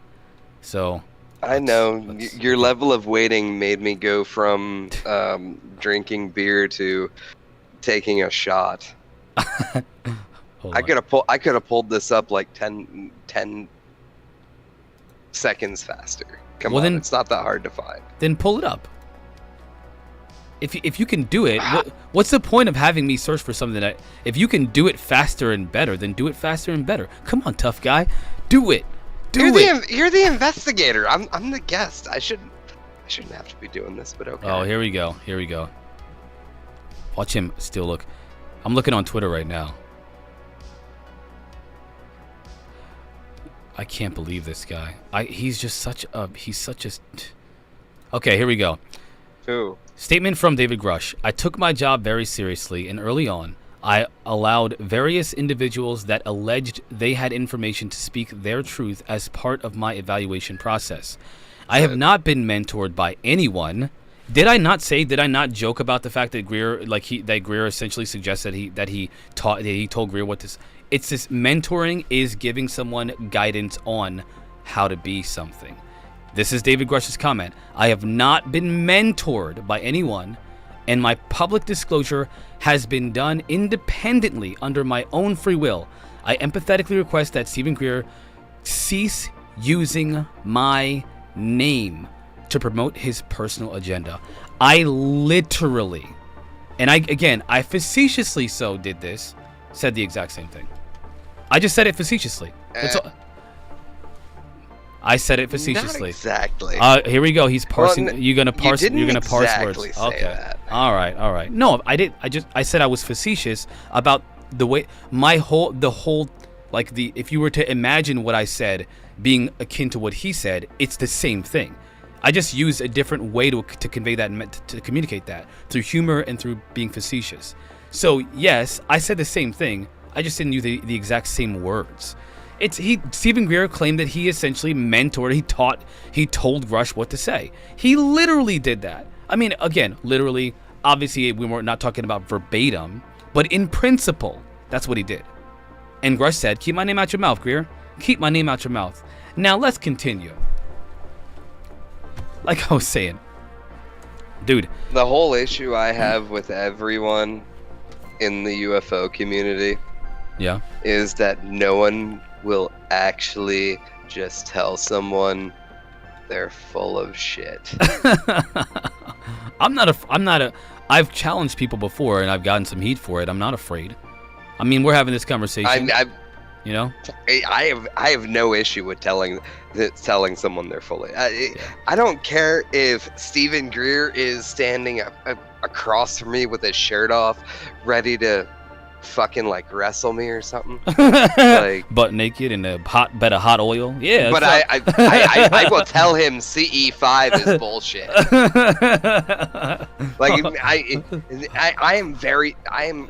I love psychedelics. You know that. Yeah. I love psychedelics. I do a lot of meditation, and I subscribe to personally. It came up in the chat earlier what I honestly believe about things. Yeah. I'm a panpsychist. Interesting that this pan word has been used a lot in the SJW movement. No, I'm messing with you. I got you. I thought it was like, holy shit, no, I don't want to get into that. I don't want to get into that. I like UFOs because I don't have to deal with Earth social issues. I'm just like I checked out of those. I'm done. I'm done. Good. I'm done with humans. It's too much. Exactly. Anyway, all humans hate each other enough. So panpsychic. Tell me, expand on that. Tell me more about that. Panpsychism. Tell me more about it. Panpsychism. It's a philosophy of sorts. Okay. The long story short of it is, it's a philosophy about consciousness. Okay. I subscribe to the belief that, based on the principles that we can adhere to, can we agree that E equals MC squared? Yeah, we can. Well, for now. Huh? I mean, that's been proven. We detonated an atomic bomb. It's proven. Okay. E equals MC squared is actually, that is one Drunk single physics equation. Might have something to say about that. I don't know.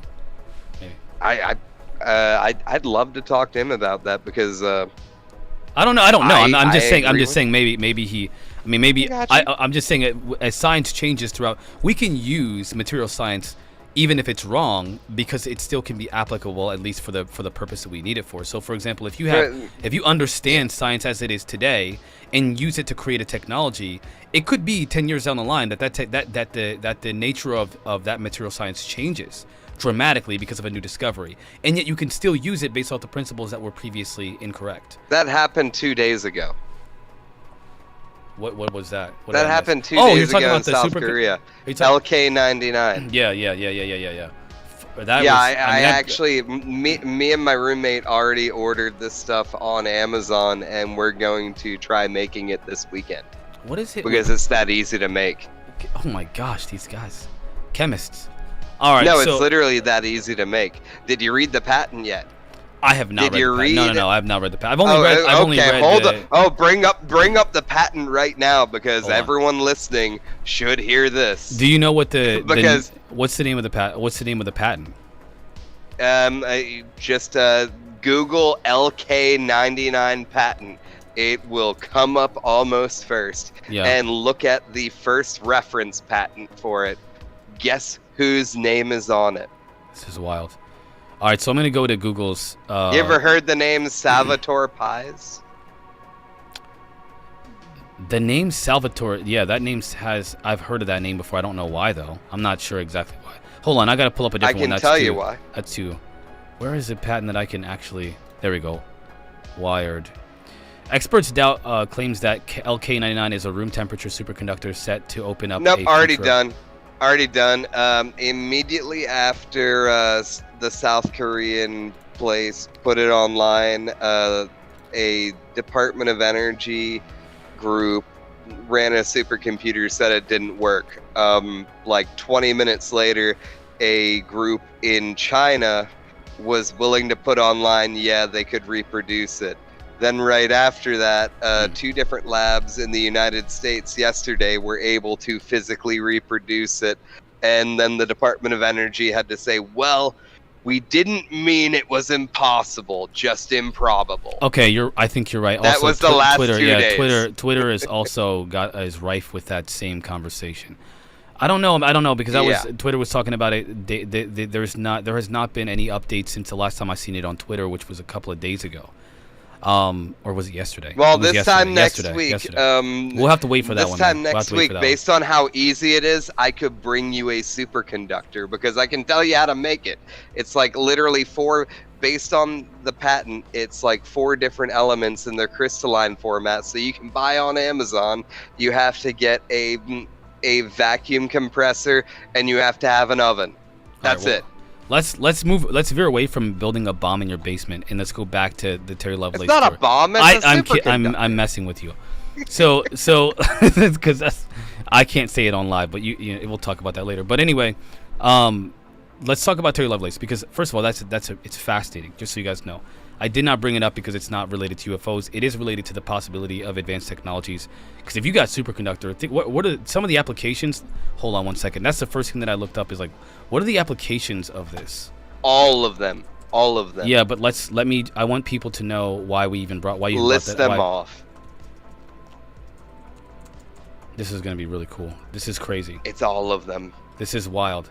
Hold on. I'm gonna use the AI for this because it has much better answers. Much better.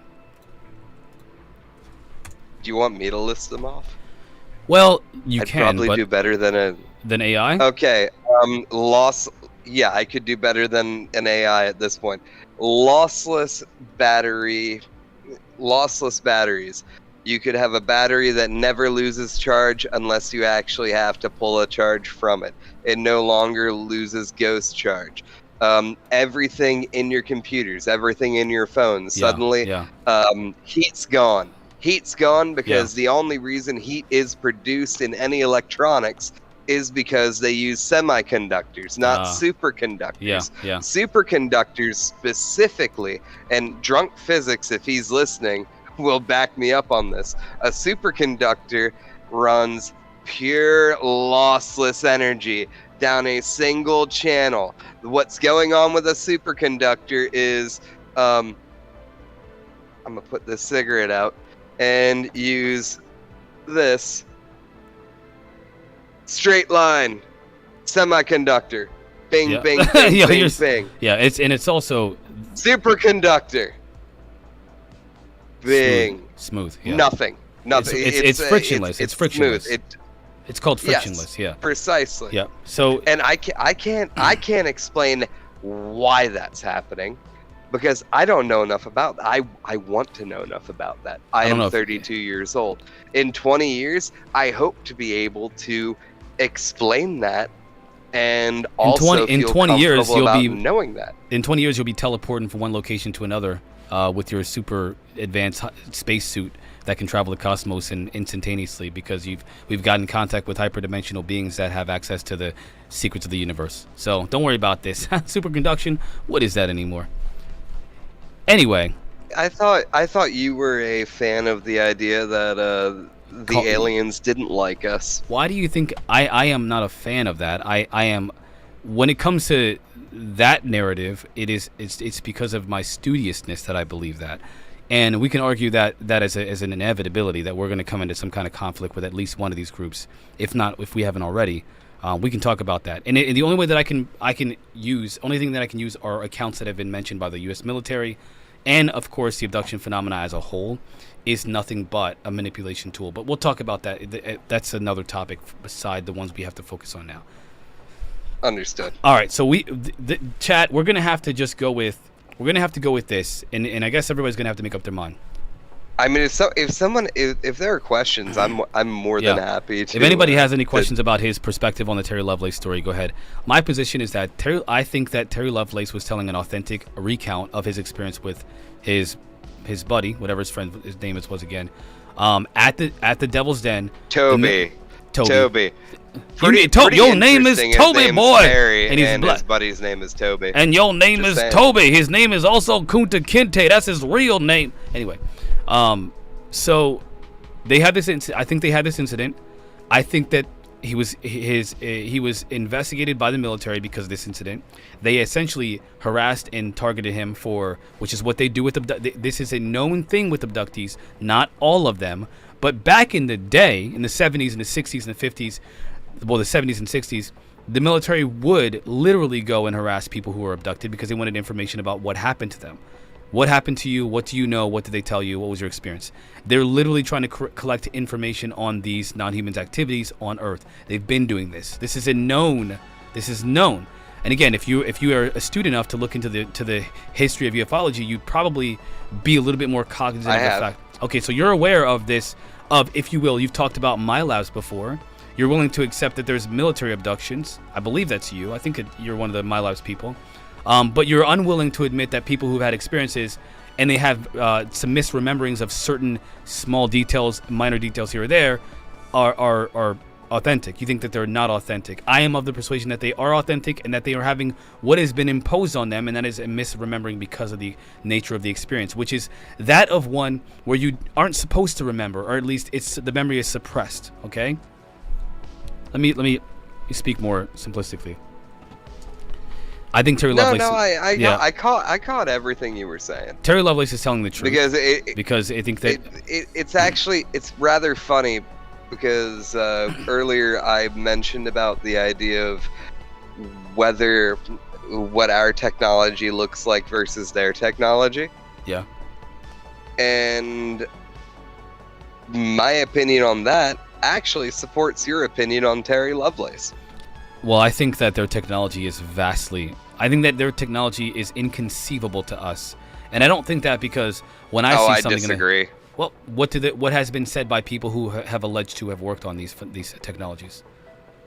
My father worked on some of these technologies. That's why I 100% disagree with you. As much as I respect, they're not much further ahead than we are. As much as I respect your father, for sure, he is not you never around met to. My father. Well, I remember, even still, I remember we talked about that. He's not here to corroborate your story.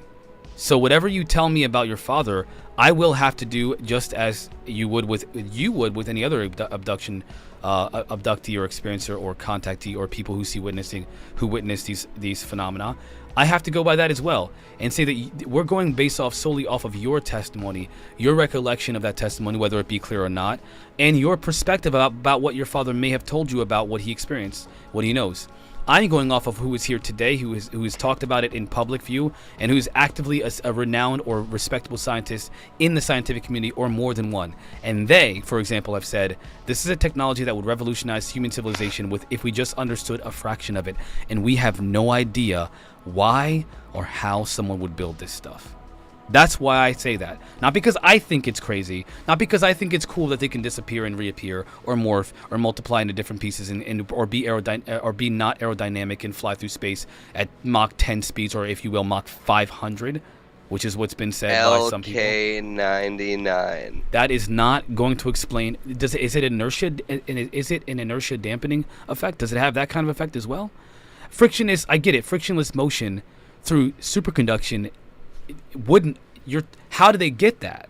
How are they able to do that absent of any external mechanisms, just the craft themselves? Because gravity and time, based on the dimension we live in, gravity and time, it's a little hard to grasp, don't actually exist. You're going quantum with me? Are you doing the quantum thing? Drunk physics doesn't like that. I do. I can only talk about it from a layman's perspective, though. I've spent the last 10 years reading everything specifically about quantum electrodynamics, because my father was an electrician that then decided to work for Bell Labs, and how much energy does he worked for Bell Labs, your dad? Yeah. Let me ask you a question. How much energy does it take to make this LK99? Based on everything I've looked at, you would have to be looking at what it takes to generate vacuum compression, which it depends on how much you want to make at once. That changes your vacuum chamber, because I mean, literally, we have vacuum. Do you have a vacuum cleaner in your house? Yeah, a couple of them. It's definitely not going to help you make a vacuum chamber. I will say that. But literally, you could go on Amazon and you could buy a vacuum pump that could get you to about, I would say, probably negative. It would get you to about 1/10 of atmospheric capacity for a $50 vacuum chamber that you could for a vacuum pump. So then you have to put that on a chamber, and to make this superconductor, you also have to then, from what I read, I did not read the specific. It has to be under heat as well. Like, I haven't read that specifically yet. Me and my roommate have been talking about we want to just fucking make it, just because why the fuck not? Right. Let me see what some people have said about. Let me just look at some of the shoot. Yeah, let's see what the comments say. So I am one of those people who, the timing is curious. People are posting some graphics of superconductivity being used for, I guess, for a UFO. Because it wouldn't need to be aerodynamic if you were able to use that technology for. It would not need to be aerodynamic whatsoever if it had superconductivity. How based on Salvatore Pai's. Yeah, but you're talking about a potential that's nowhere in our near future, being applied to what's happening today and has been happening for thousands of years, at least for the last 100. So I'm not sure. No, it's all gonna be done in the next 10. Going to be done is one thing. What about what we're seeing in the skies? It's not there. You were talking about a phenomenon that's been doing this for thousands of years. The Anunnaki were the gods from the heaven that came down, right? and they've Did come. did you read that? Did you read that uh, story I sent you from UFO magazine earlier? No, I did not. Really? No, no. I was There was a live reason. for almost the entire day, and then when I got off live, I had to I had to tend to my family, so, and take a nap because I was tired. Well, for everyone else listening, I would 100% tell you guys to Google the name Sedge Masters. Wait. You're saying that this technology is not that far advanced in us because in the next 10 years you think, based off of this production of LK99 now, this very, I guess it's not even something that they can. I'm not sure how applicable it is today, but you're thinking that it's going to be vastly more applied to vastly to our flight capabilities in the next 10 years. That's what you're saying. I think within 2 years, there's going to be a collection. There's going to be something worldwide. Specifically within 1 year in America, it's going to be it's going to be nationwide, saying, "Hey, give us your electronics because we're going from semiconductors to superconductors." And I 100% believe this was not figured out 3 days ago. All right. Well, I mean, you can believe that, but the data doesn't suggest that. Really? Because, remember, I messaged you about maps. I guess you said I would get another hour earlier, and I told you, maybe I would get chances to find these maps I was telling you about, but I can prove, what my father did. Somewhat.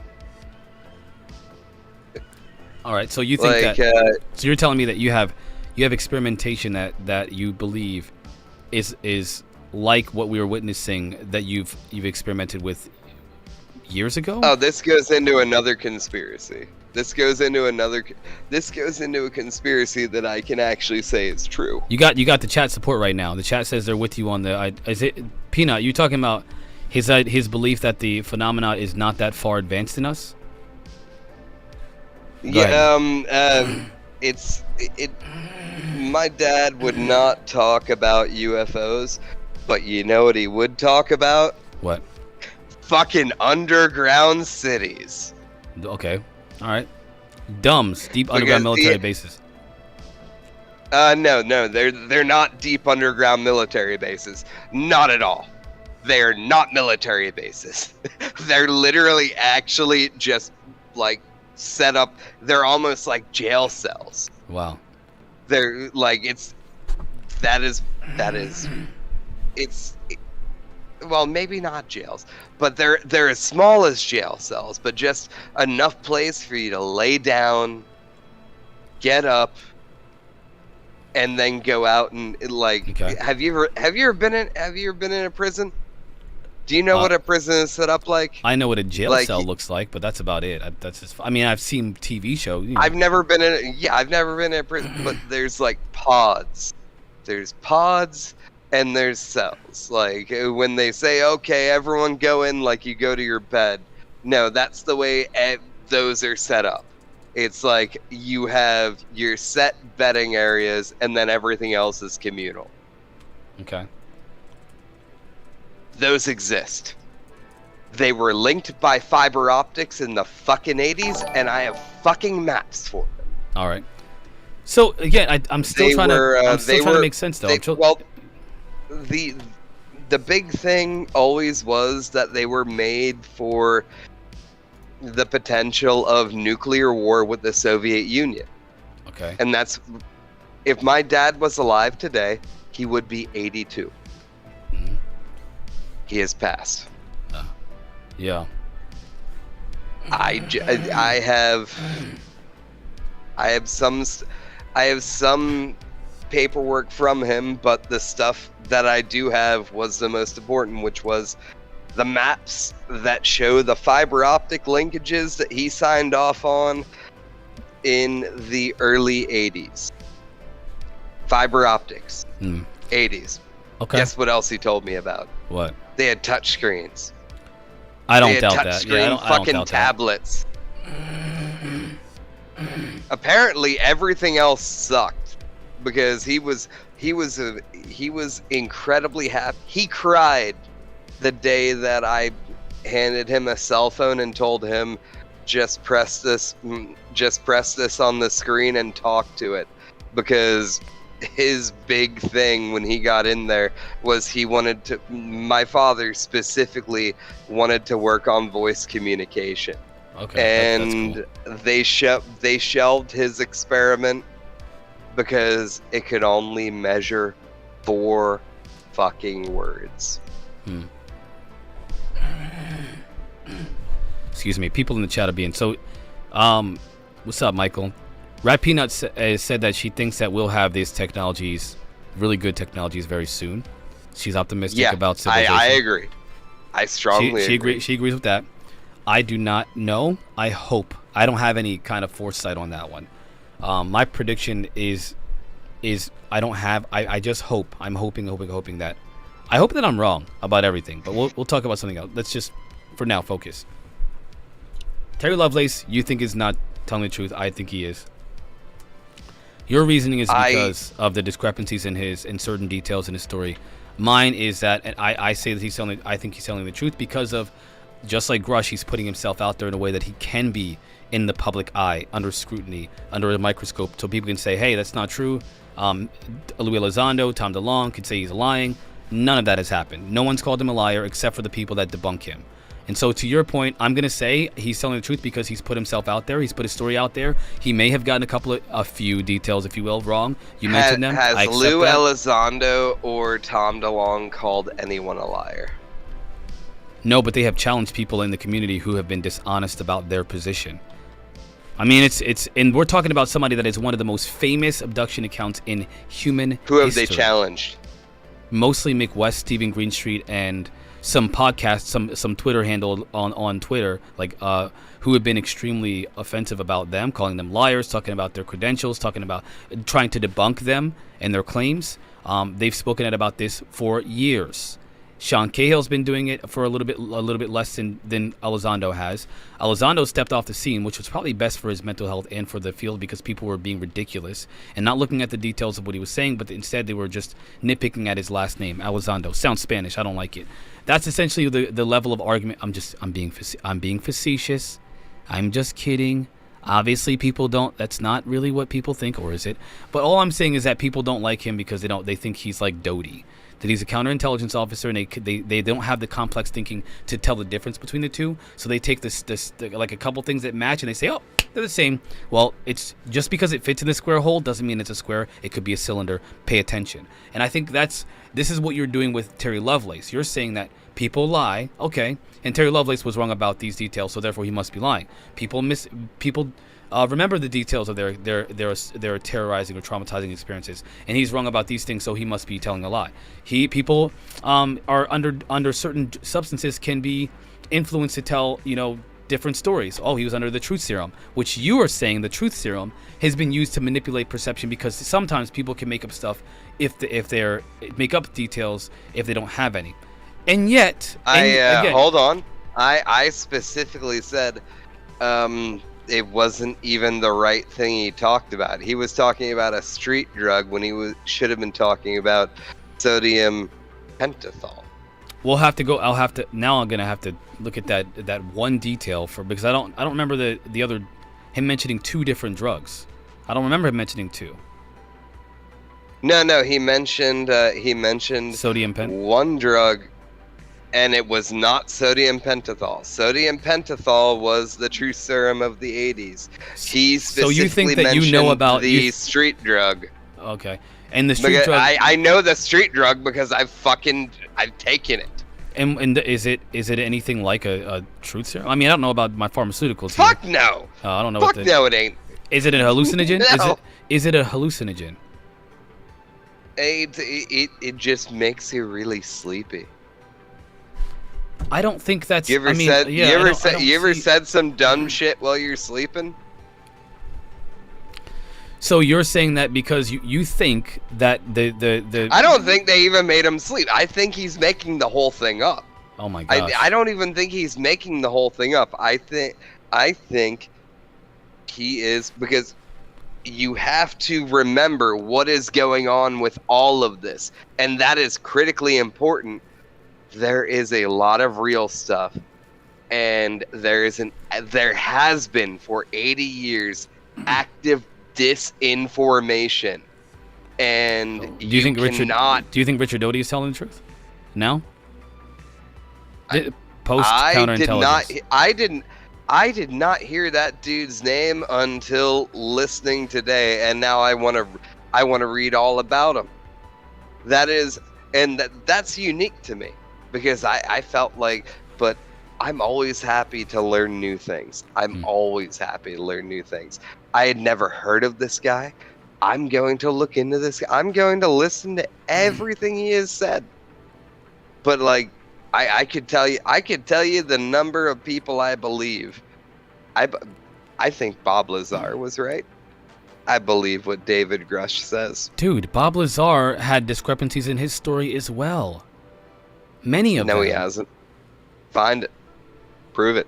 I believe Bob Lazar, just so you know. But the debunkers. Where's the discrepancies? Well, the fact that he didn't work for, he's not on the books for working for Los Alamos Air Force Base. His story, he was a contractor. not his background. Because Lovelace's story has discrepancies. Lazar's does not, and never has. Oh my gosh. All right. Well, I'm gonna say there's the chat will have to say whether or not they. Chat, do you believe in Terry Lovelace or do you not believe? You can say believe or not believe in the chat. We'll have. I could do a poll. Hold on. Let me see if I'll do a poll. Let me do a poll. Well, it'll only work on Twitch. So, chat, let me know if you guys think on both YouTube and Twitch if you think that Terry Lovelace is telling the truth or not. Truth or lie. Truth or lie. I think he's telling the truth. I think he's telling. I'm presented my position, and that is that people who, this is a final to this, people who have abduction experiences have been known to have screen memories placed over top of real memories.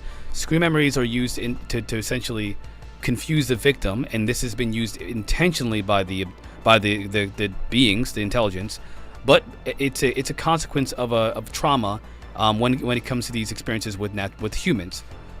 When an uncle, for example, assaults. May I interrupt you? Yep. Until now, I have not stated a single thing that. Save for and I literally tried to prove on camera things I was saying. You are now talking about things that the audience cannot prove. Because you can't prove an abduction story. I mean, how do you prove an abduction story? Me and my roommate are going to try and hand you a superconductor on Monday. You need to do a little better at this point, Dr. Door. Like, me and my roommate are trying to do a lot better. Listen. Listen. You can't. Yeah, I got patience. Lex. When you're talking about an abduction experience. You called me I am not Lex Luthor. No, I'm talking to Lex in the chat. Lex says something. So, you're talking about an experience that is almost 100% subjective. When recalling that experience, you will always get discrepancies. It is a part of any victim. Any victim will tell you that sometimes there are details that they should remember and can't tell why they can't remember. Or they'll change their certain details, like a light color or the color of someone's shirt or whether a person has a mustache or not. Those are details that are very specific, but people can get wrong because of the trauma they experience, distorting their perception of those small details. But when it comes to the overall story, hold on, let me finish. Let me finish. When it comes to the overall story, I think that Terry Lovelace is very consistent with the overall story.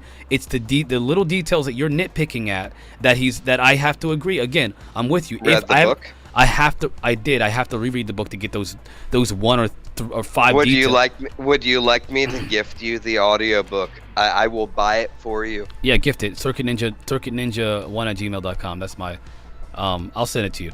But anyway, like I was saying, this is your position. Your position is that these little minute details are what make his whole story wrong.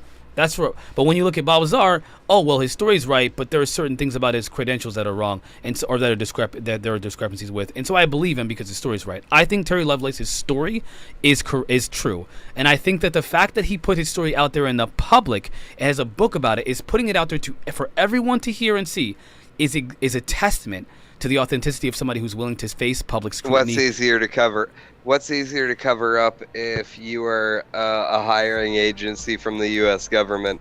Someone's personal story or their credentials? I think someone's personal story, along with their credentials, is what makes it impeccable. But I ask you a question. To your point, yeah, I think that this story would be more important than the credentials. But if either one of those, what will be harder to? Well, I think that if I say, listen, wait, hold on. Let's say that if I lie about my credentials, how can you trust my story? And I'm not saying Balbazar lied. I'm just saying that if I did lie, how can you trust if you're going to use this same logic of lie by discrepancy, right? Then you have to be consistent here. And you're not consistent because what you're saying is, oh, well, the difference is story. It doesn't matter if details are misremembered or misconveyed, or if they're intentionally used to mislead people to make them believe that you're more credible, more important than you are. That's still setting people up. You're talking about somebody that's searching for clout from the get-go.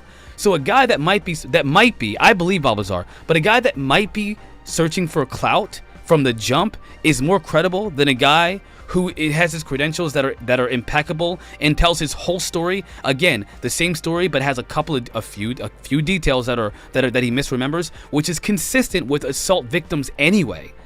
Again, I think that that my argument, and this is again for the audience to tell, is far more solid than what yours is, because all you're doing is nitpicking. You're nitpicking little details. He forgot the color of the light. Oh, he doesn't remember whether he was driving or not. You're talking about an experience where they distort your perception of reality. They take you from sitting in your car to being in a freaking spacecraft laying on a metal slab, where they can see inside of your head and see your thoughts and know your whole history. You're telling me that there's no kind of psychological distortions that might occur in that process? So you're telling me that's your measure of whether or not someone's telling that is authentic or not. Clout chaser, okay, if I like the story.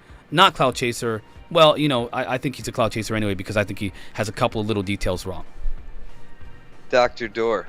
Bring it. It's up to the audience. I can't. I know.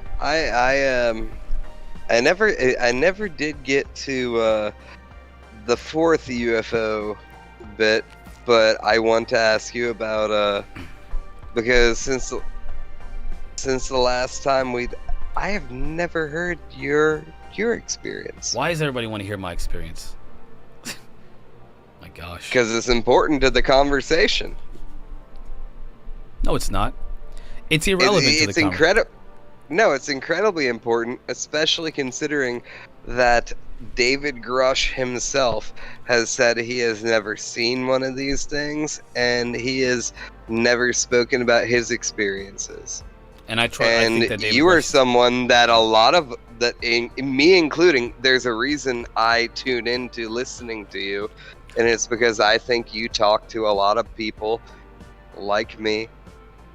I think people in your audience are awesome. like me. They're awesome. And I want to know what your experience was. I never told you about I never told you before. No. Oh. I was in New Jersey. I was in my bedroom. I saw a light outside. I walked to the window, pulled back the curtain. Come to find out, it's a freaking UFO, flying saucer. It's wobbling, wobbling in the sky. Everybody's heard this before. And shining a beam of light at the ground. And when I thought that was kind of odd, I followed the beam of light to the source, which was the craft. And then in that moment of recognizing that there's an actual flying saucer in the yard, the light moved towards the window, which is where I was standing. And when the light reached the window and hit me, which is what I say hit me, I blacked out. When I opened my eyes, I was laying in bed and it was daylight, like the crack of dawn. It was just breaking daylight. That was my first experience. No, I don't have no fear, no nothing. Just weird experience. I don't know what happened in between the time that I lost. I have no idea. No idea. Sounds like they figured out how to wipe memory like I did then. Yeah, it's not the same thing, man. You can't make me see what you want me to see instead of seeing you. You can't do that. I mean, there are drugs. It was a joke. From a distance too? Come on, my man. No, I got you. You're being facetious too. Come on. No, it's not that. Come on, it's from a distance. Oh my God. These things can. You are telling me that they cannot do an unbelievable, unimaginable. So what? They shot. Okay, so they're actually an indigenous population in the rainforest that we haven't discovered who uses blow darts in their spacecraft made out of superconductive material, and they go, and they can make the blow dart go, phase through walls. So that's why I got hit by a blow dart and I thought it was a light, and then I blacked. That's what happened. Is that what's happening? Because what I think happened was something that is beyond anything that you can imagine when it comes to my labs or whatever you want to throw, attribute the experiences to. Now, when it comes to the other experience, I saw them, and I lost time, but I was aware of every single thing that happened before I lost time. 4 hours of time, from 11:30, around 11:30 to 3:30 in the morning, and that experience was crazy because at one point when one of the beings got in front of my face, like literally leaned forward and was in my face, inches away. And in my mind, with their mouth not moving, they said, "Don't worry, we won't hurt you." And I blacked out. They can get inside of your head. They can read your thoughts. These are similar things that happened to me, but even more so that Terry Lovelace recalls through his hypnosis session with the military. Now, the question is what happened to me true or not? Who knows, man? Was I hallucinating? Did I have a dream? I'm awake now. I know I'm awake. I could be dreaming. Who knows if this is real? Is it real? Are we in the Matrix? We can do that. But I had an experience that I remember just like I remember being here right now. And Terry Lovelace is describing an experience, again, through this hypnosis. He described everything up to the point that he blacked out. Him and his buddy blacked out or whatever. But through hypnosis, he recalls more. And that recollection, I think he is being authentic. I do not think that he was given a hallucinogenic drug, which is what you said you don't believe either. You think he was giving something to make him fall asleep. I do not think that he was given hallucinogens. I think he was given whatever substance was necessary to get him to relax. He was hypnotized. They got him to recall these events, and that is and the events that he describes are exactly as they were. That's what I think. With some very minute discrepancies. Light color, laser colors, and whether or not he was driving or not. These are very, very minuscule things. Because why were his socks were put on sideways? Well, does he not know how to put socks on? Aren't the aliens so advanced? Well, how do they not know how to put socks on? These are ridiculous kinds of like points to look at to try to like make use as a counter argument. Have you ever put a sock on sideways while you were totally coherent and just trying to get to work? All the time, but I'm not a super advanced alien who's 100 years ahead of us. In your mind, they're 100 years ahead of us. They've been doing this stuff for thousands of years, dude. They've been gods for 6,000 years at least. Yeah, and I don't think we're that far behind them now. I think we're catching up pretty quick. In fact, if we could go on for hours about. Have you read Michio Kaku's books? Have you read any of Michio Kaku's books? I have. I actually have one of his sitting right over there on my book stack, right beside, literally right beside two different physics books. One book on growing medicinal mushrooms. Yeah. All right, so and, hold on. Jorge Cervantes's Marijuana Grow Bible. Sounds like a good book. Actually, anyway, it's phenomenal. If you want to borrow it sometime, I'm more than happy to hand it. Sir. I do things completely sober. DM me the details of that book, please. But I will never walk on the dark side of the. No, I understand. I bought it for. I will 100% put it out. I bought it because I want to know everything. Same here. I just want to understand. That is my objective. It's all. No, I don't just want to understand. I want to know all knowledge. I want to know everything. All right, so hold on. I lost my train of thought. My gosh, you talk about, you know, pure happiness gets me all excited. So anyway, what was I freaking talking about, you doofus? Dag nabbit. I can't stand you. I don't even remember what I was talking about. I completely forgot my train of thought. Chat, help me out here. I think that they've been around for thousands of years, if not more. It's inconceivable that, let's look at what's been said. I get that you can look at the science that you understand it and say, oh, we're almost there. What do scientists say about it that are working on this material? Enter Jacques Vallée. I am incredibly interested in what Jacques Vallée has to say. I'm also incredibly interested in why he has multiple different setups for information to be released almost like a dead man switch, especially considering what Ross Coulthart has said. And also, if you listen to not this just past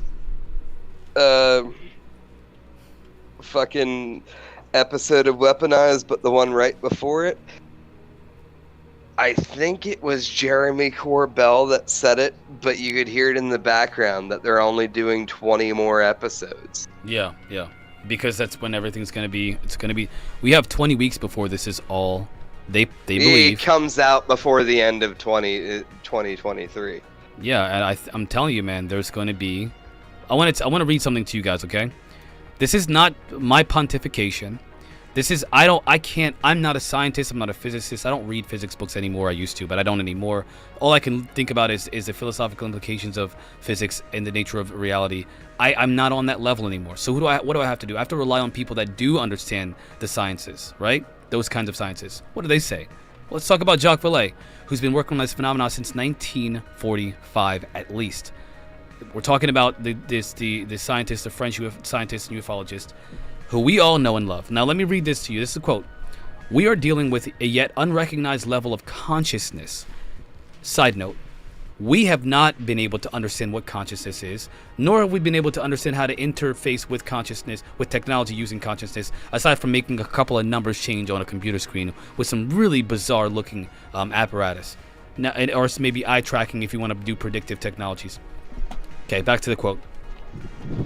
"I do not believe anymore that UFOs are simply the spacecraft of some race of extraterrestrial visitors. This notion is too simplistic to explain their appearance, the frequency of their manifestation through recorded history, and the structure of the information exchange with them during contact." I am of the persuasion of Jacques Vallée. And again, since I'm not a scientist, I have to refer to scientists who say that. Do you think that your perspective is more educated than Jacques Vallée's? I should say more informed. I would not say whatsoever that specific, because he has had access to a lot more scientific equipment than I have, and data about the phenomena through the secret college, which is a conglomerate of scientists who are working. It's a little hard to get hold of some data unless you have some clearances. Right. However, the whole reason I am so hard into this is because I kind of got hardwired in based on family. And it's like, yeah, there's information there, and if you know the right doors to knock on, you can find out all the information you want to know. But no one's ever gonna talk to you with a camera present. You're never gonna get anyone to go on the record. Like I can tell you right now for sure, literally within 5 miles of me, there is a GS-12 Air Force Lieutenant Colonel that told me, then there was something that stopped nuclear weapons.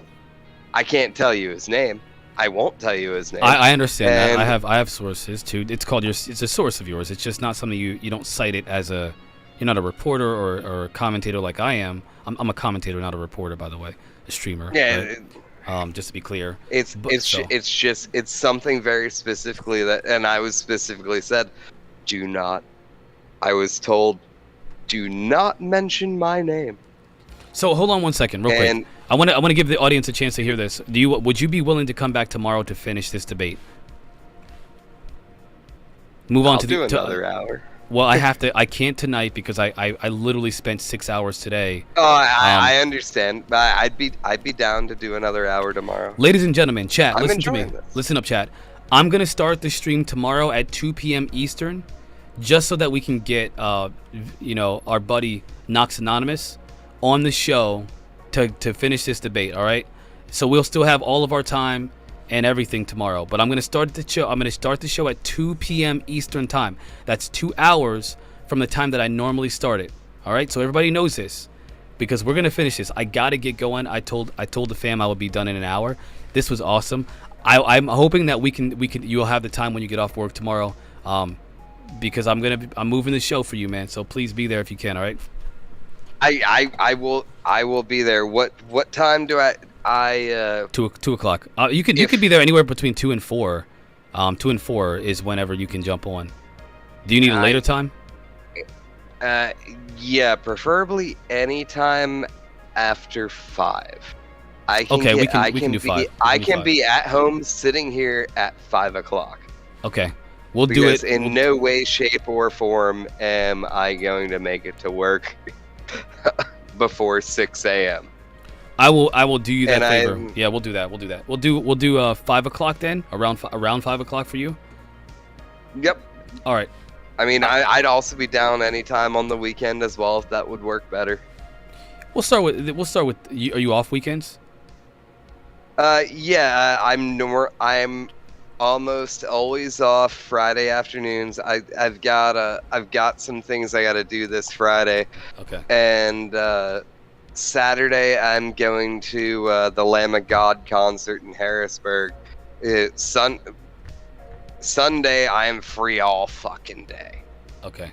Let's try tomorrow, because again I'm gonna move up we'll do the 5 p.m. I mean, I can totally do tomorrow. Okay. And then also, if we need to expand, what's up?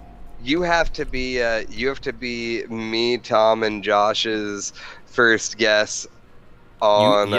Definitely. Can I dual stream? Can we dual stream though? We can dual stream. Okay, you are going to be the first guest on the podcast I've been talking about doing for years, and I don't know if it's going to be the name yet. I have 2 other guys to convince. I'm trying to call it the Earth Season Finale Companion Podcast. Okay, done. Done. So, ladies and gentlemen, we're going to continue this debate tomorrow, and then, if need be, we can continue it again on Sunday. But we'll start with tomorrow. I'm going to move again 2 p.m. tomorrow to whatever time you can. Okay, I'll do that. I'll do that for the chat. I'll do that. For the chat. We'll be in touch. And to the chat, I want to say thank you guys. I'm usually a portion of the chat. Yeah. I love seeing you all. It's been fun, man. I appreciate you being here. This is. Again, ladies and gentlemen, we joked, we insulted each other, we talk a little trash. This is what boys do, okay? This is just what we do. Now, obviously, if you're a dude chick, you do it too. You know what I'm saying? All it is just fun banter, and I appreciate that you could do that with me, man. Seriously, I love. I like to talk trash and joke and be facetious and make all kinds of flippant statements. We've known each other for years. The fact that we can talk in text and automatically know, like, oh, I call you a liar. You're just like, oh, you really want to bring that up? Okay, let's do it. I feel like that's how you're supposed to. That's the difference between hatred and communal work. Dude, we've had some really intense. Yeah, but you have to call out your colleagues at all times. Yeah, because it makes us better. You have to keep. Yeah, exactly. Yeah, exactly. That's what it comes down to. You remember that one guy? We can't mention his name. You remember that one guy who He doesn't I like already black know people. exactly who you're talking about. Are you threatening to kill me? You threatening to kill me. The You remember- redneck guy from the diaper factory. Dude, he threatened to kill me. I was like, what's wrong with you? My God. You know the worst. The worst. It's not even the worst part. You know what he does for a living right now? What I need to know. I need to know. He just cuts down trees and No. fucking brings firewood to people. Oh my gosh, no, you lie. Like, Oh my now, gosh. and he's helping people. Don't get me wrong. He's helping Oh, people. I'm People crying. need firewood. I'm crying. But Sorry, that was. So listen, let me tell you guys a story. I'm crying too. Let me tell you a story. Listen. Chat, listen to this, okay? So I'm freaking. We worked at a diaper factory. It was so much fun with this guy. It was so much fun. It was. We had political debates, and I'm not like into politics, but I did my best. We had intellectual debates. We had philosophical debates. It was so much fun, and we're talking like hours and hours of this stuff. The worst times when they split us up and we had to do independent duties. But this guy, Did suck. Yeah, it sucked. We'll call him Jimbo, okay? Jimbo was an admitted racist, and Knox warned me. He's like, dude, listen, this dude is really racist. I'm like, no, seriously, he's racist. Okay, don't worry, I can handle it. We go in there. No. You couldn't handle it. I could handle it. We go in there, and he was like, he was really racist, and so I figured, you know what? Well, I got to work with the guy, so let's just have some fun with it. He got involved in the conversations. I would always mess with him by making these really ridiculous, like far left wing arguments, just to mess with him. And one day, and usually it turned out okay. He knew I was messing with him, but one day, he told me why, and I get why he doesn't like black people. He's more prejudiced than he is racist. He's scared of black people, essentially. He's afraid they're going to do what they've done, what he sees on TV and the violence and stuff like that. He has a daughter, and he wants to protect his daughter. And so his thought is, I don't want that in my neighborhood, like that singer. So anyway, he's one day we're sitting there, and there was an article that was talking about, oh my gosh, I forget what it was, like, something that was I thought was ridiculously racist against Mexicans. I think that was what it was about. And so I said, you know what, everybody, we gotta get our guns, because them horny Mexicans are coming to take our women. And it made him so mad.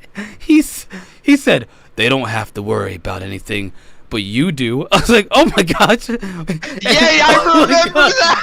Oh my God. And he had a standoff with me. I'm like, bro, and I just ran with it. I just kept talking about the horny Mexicans that are coming for him, and like coming for Americans from over the border. Watch out, Joe Biden's helping them, And it was so much fun. But he wanted to kill me. This dude was skinnier than the tiniest white girl that either of us would have had relations with. Dude. He's not a fighter. He's not a fighter. No. He was definitely a lover that pretended to be a fighter. Yeah. Because he had a soft heart. He was afraid. He was afraid of again, the stereotypical black person. I honestly don't think he at heart. I don't think he's a terrible guy. I don't just think there's a difference. There's a difference between ignorance and straight up stupidity. Yeah. And I think a lot of people are ignorant. That is exactly. I feel the same way. I think I met a lot of people who've told me I'm racist. I used to work with at the treatment plant, and there's a guy there who was like, they were like, listen, man, we don't like black people, but he really doesn't like black people. And I was like, that's cool. I'm cool with that. I can handle it. And one day, he made it very clear he does not like black people. And through conversations where he kept insulting me he didn't insult me directly. He would insult black people in general, and then be like, how come you people like food stamps so much? How come you people are always on government assistance? How come you people like just racist things? And again, I get it. I get the stereotypes. And I would talk about the data on these things. The fact Marquise, I got one question for you. What? What's up? Why did your people keep the glory of Popeyes from mine for so long? Because of cultural appropriation, man. Y'all taking everything, even the N-word. You want that too. Anyway, We took it back. you. We took it back. We took it back. All right, and you trying to take it back? Hey, back. we're taking chicken sandwiches now. We're even adding straight mayo. We're not even seasoning. How dare you? Is it going to be the spicy mayo at least? At least the spicy kind? Fuck no. Fuck no. It's going to be Kraft mayo on Wonder Bread. Oh my gosh. Okay, chat. Yes, this is really me. All right, bro, we gotta go. I gotta go. I love you, man. Thank you for being. I'm sorry if anyone got offended by that. Sorry, guys. Sorry. I got. I love you, Dr. Door. Thanks, brother. Nox Anonymous. Thanks for being here, man. Peace, brother. Hey, take her easy. I'll see you tomorrow for following up. Are we? Man. Yes, absolutely. Let 100%. me know. 100%. Let me know. We'll be there, brother. Sounds good. Peace. Chat, that was fun. I hope you all enjoyed it. I did. There is the pictures of his hand there. I got offended that you would put chicken on Wonder Bread. I'm a white boy, but my neck is red. I put Miracle Whip on my Wonder Bread. Hold on one second. We're gonna end this. We're gonna end this stream with a little bit of wholesome fun.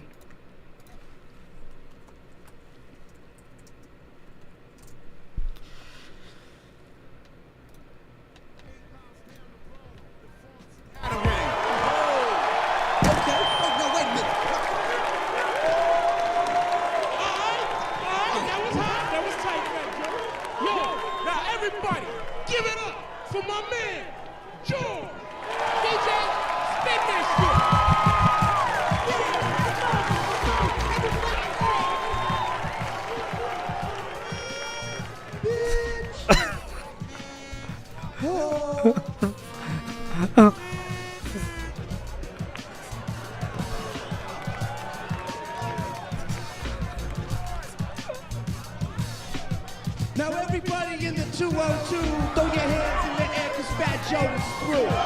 Now everybody in the 202, throw them up. Check it out. I'm a white boy, but my neck is red. I put Miracle Whip on my Wonder Bread. My face is pale, nah, I never been in jail. Me and Bucky spend every winter in Vail. How many bitches have I slapped? 0.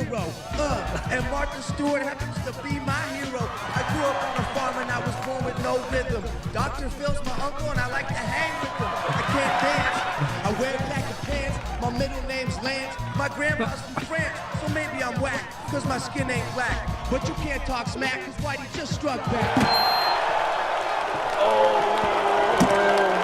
Fire! Spit hot fire! Hot fire! Dylan! Dylan! Dylan, Dylan, Dylan! Oh shit. Ooh. Oops. George, the hood. Lose the hood. Hey yo, we're in the hood now. No, man. He's a dead man. You guys feeling me? In the hood?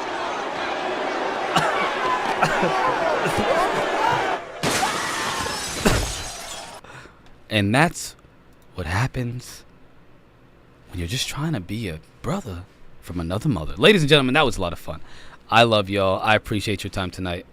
We're going to be out now, all right? So with that, I say I will see you all tomorrow. Our friend Nox Anonymous will be here. And we're going to have another great debate. Chad, if you have any topics you want us to debate about, keep in mind he is of a different perspective, very different than I am. While we're talking, you can always ask questions. Hit us up in the chat. We love that.